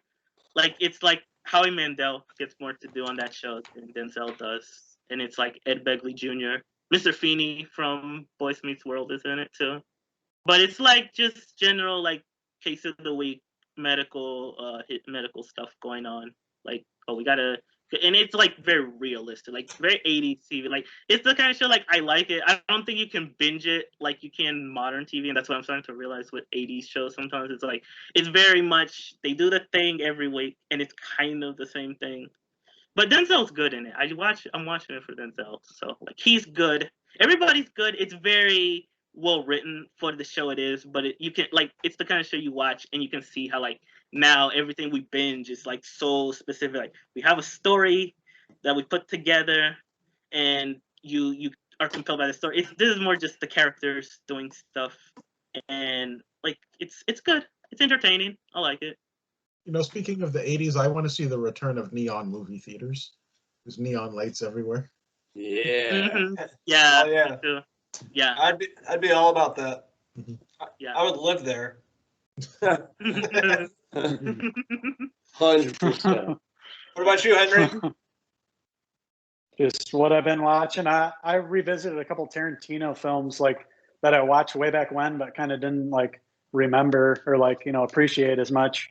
The Kill Bill movies, I watched those 1 and 2 and thought they were really badass this time around.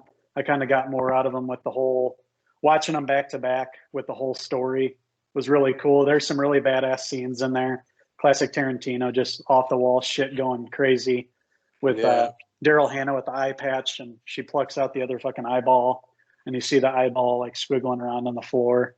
Just crazy scenes. And then Reservoir Dogs I watched again, just because both of those are on HBO Max. And Reservoir Dogs, it was like too dialogue heavy back in the day when I watched it, probably as a early 20s and even teenager.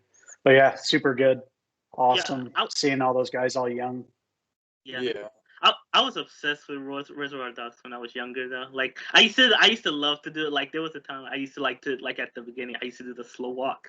Like when they are in slow motion. I used to do that a lot. I was obsessed with that one. Like my mom knows I'm obsessed with it. Like I used to watch it all the time. Yeah, but that one I was like really into. I like Pulp Fiction too, but like Reservoir Dogs, I was like obsessed with that movie for a while because I got it on DVD like back in the day. Cause I feel like there should be like a starter pack for like when you're a kid. And it's like movies like when you're a kid, you're like, this is amazing. This is great. This is indie stuff. That's like this is makes me a film fan. And like you should put the Wes Anderson stuff, the Tarantino stuff, some of the early Paul Thomas Anderson stuff, maybe Garden State in there, and you're like, this is real filmmaking. This is how nobody's making real. This is real cinema.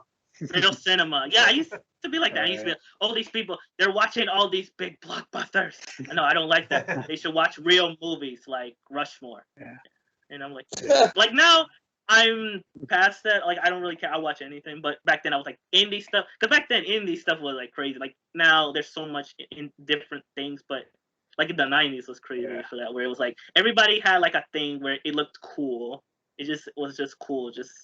And it's like it had like a style to like everything now is very like not necessarily bad, but it's a lot slower. Everything's more refined. Everything's more it's a different thing than it used to be. But still good. Just different era, different phase. Different era, yeah. I don't want to be that old man that yells at the sky like, "Oh, it's not like it used to be," you know.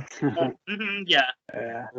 Yeah, because there's still indie. Yeah, because there's still indie stuff, but it's like now everybody knows somebody. Like it's like now it's not even really as indie as it used to be. There were people like Kevin Smith or like some of these guys are like, oh, I spent a bunch of stuff to get a credit card. I put all the money on this. People don't do that as much anymore. They're like, oh, I knew a guy in college and his brother knew somebody's sister who knows somebody's cousin who was a roommate, and they got me the money to make the movie. And it's not as hard. Like anybody can make a movie now. But you have to have those people in the 90s to get that stuff started. So Harmony Korine is just like one of my favorite directors, just because he's so fucking out there that I just love everything he does. Like it's kind of like he could really do no wrong because I don't have any expectations really. It's just I love him. I love him because he even if it's so fucking weird, there's a big reason he did it. So I'm like, I want to know what it is, and I'm always interested. He did Kids, right? Mm-hmm. I like it. Yeah. I kind of want to rewatch it because I was watching Harmony Korine. There's a YouTube thing where he was on Letterman, and he's insane on Letterman because he'll say the weirdest things. Yeah, and he'll just be his first Letterman interviews. He's had like 4 weird ones. Yeah, and then yeah, he's like, he's very out of it. Like I'm like, this is interesting. Like I can't. And the thing is, Letterman. Like I go back to these old interviews. So Letterman's one of those guys. Like he kind of can play along with it, and that's kind of cool because he's like, he kind of knows what kind of energy he's bringing to the show, and he'll just say the most out there stuff, and like what are you talking about? But it's like fascinating to watch. Well, that's why like watching him do anything. It's kind of like. He's like, he has this such like punk rock spirit where it's like he's walking into every situation with a bomb strapped to his chest. Like, fuck all of you. Like, I'm Harmony Korine. I don't care how Hollywood or whatever's going on. Like, I'm just going to be a weirdo. Like, fuck you. Like, that's why I love him, It was, I used to have the Criterion channel, like that streaming service. And they had a show where they would interview like different indie people. And it was an old IFC show that they had it streamed on there. And Harmony Korine was on one. And he was talking about, oh, when I was a kid, I think he was trying to get a movie made where he was like gonna do stunts. It was kind of like a Jackass kind of sort of movie he was trying to make. And he like was breaking stuff on his body. He got like severely injured or something. I think he broke his bones or something. Probably. And he was like, oh, we couldn't finish the movie. So it never came out. But he like basically filmed this movie where he was like actually trying to get himself injured on camera. Yeah. Crazy shit. That guy's crazy. Yeah, he's out of his I like Spring Breakers. Spring Breakers is good. That was a good one a lot. Yeah. The one thing Beach Bum? I haven't seen that one yet. It's on Hulu though. I need to watch it. Is that with Moondoggy? Yeah. Yeah, that's with Moondog. I liked it. Moondog. I liked it too. Oh, Matthew McConaughey. Yeah, no one liked that movie. I'm like, you suck. I was like, understand why. Yeah. Great. I really enjoy everything that guy does. He's great, man. Yeah. Gummo is fucking a trip, Yeah. Yeah. Yeah. All I know is I just remember like I never seen Gummo. I just know like that kid ate spaghetti in the bathtub. And that's like the famous scene that everybody knows from that movie. Because it's so he doesn't even really say much in that scene either. He's just him eating spaghetti, and you're just watching it like it's so grotesque. Everything that's happening right now, like it's so gross. He's drinking milk, eating spaghetti with his hair shampooed and in dirty bath. Like there's so much to look at, It's crazy. Yeah. So for episode 109 of the CinePhellas Podcast, this was awesome, guys. I really enjoyed this, and much like the Snyder Cut. It's time to take this long thing and just close it up for now. Yeah. But until next time, Henry, you want to take us out by saying the famous line? Let's do it, boys. Cheers! Cheers! Man, I can't believe those boys were talking about me. DJ Qualls and the CinePhellas Podcast. Man, those boys are wild. I've been listening to the podcast since day one. Hopefully one of these days, they'll invite my skinny, scrawny ass on that podcast. Anyways, boys, I love you very much. Love Uncle DJ Qualls. Woo!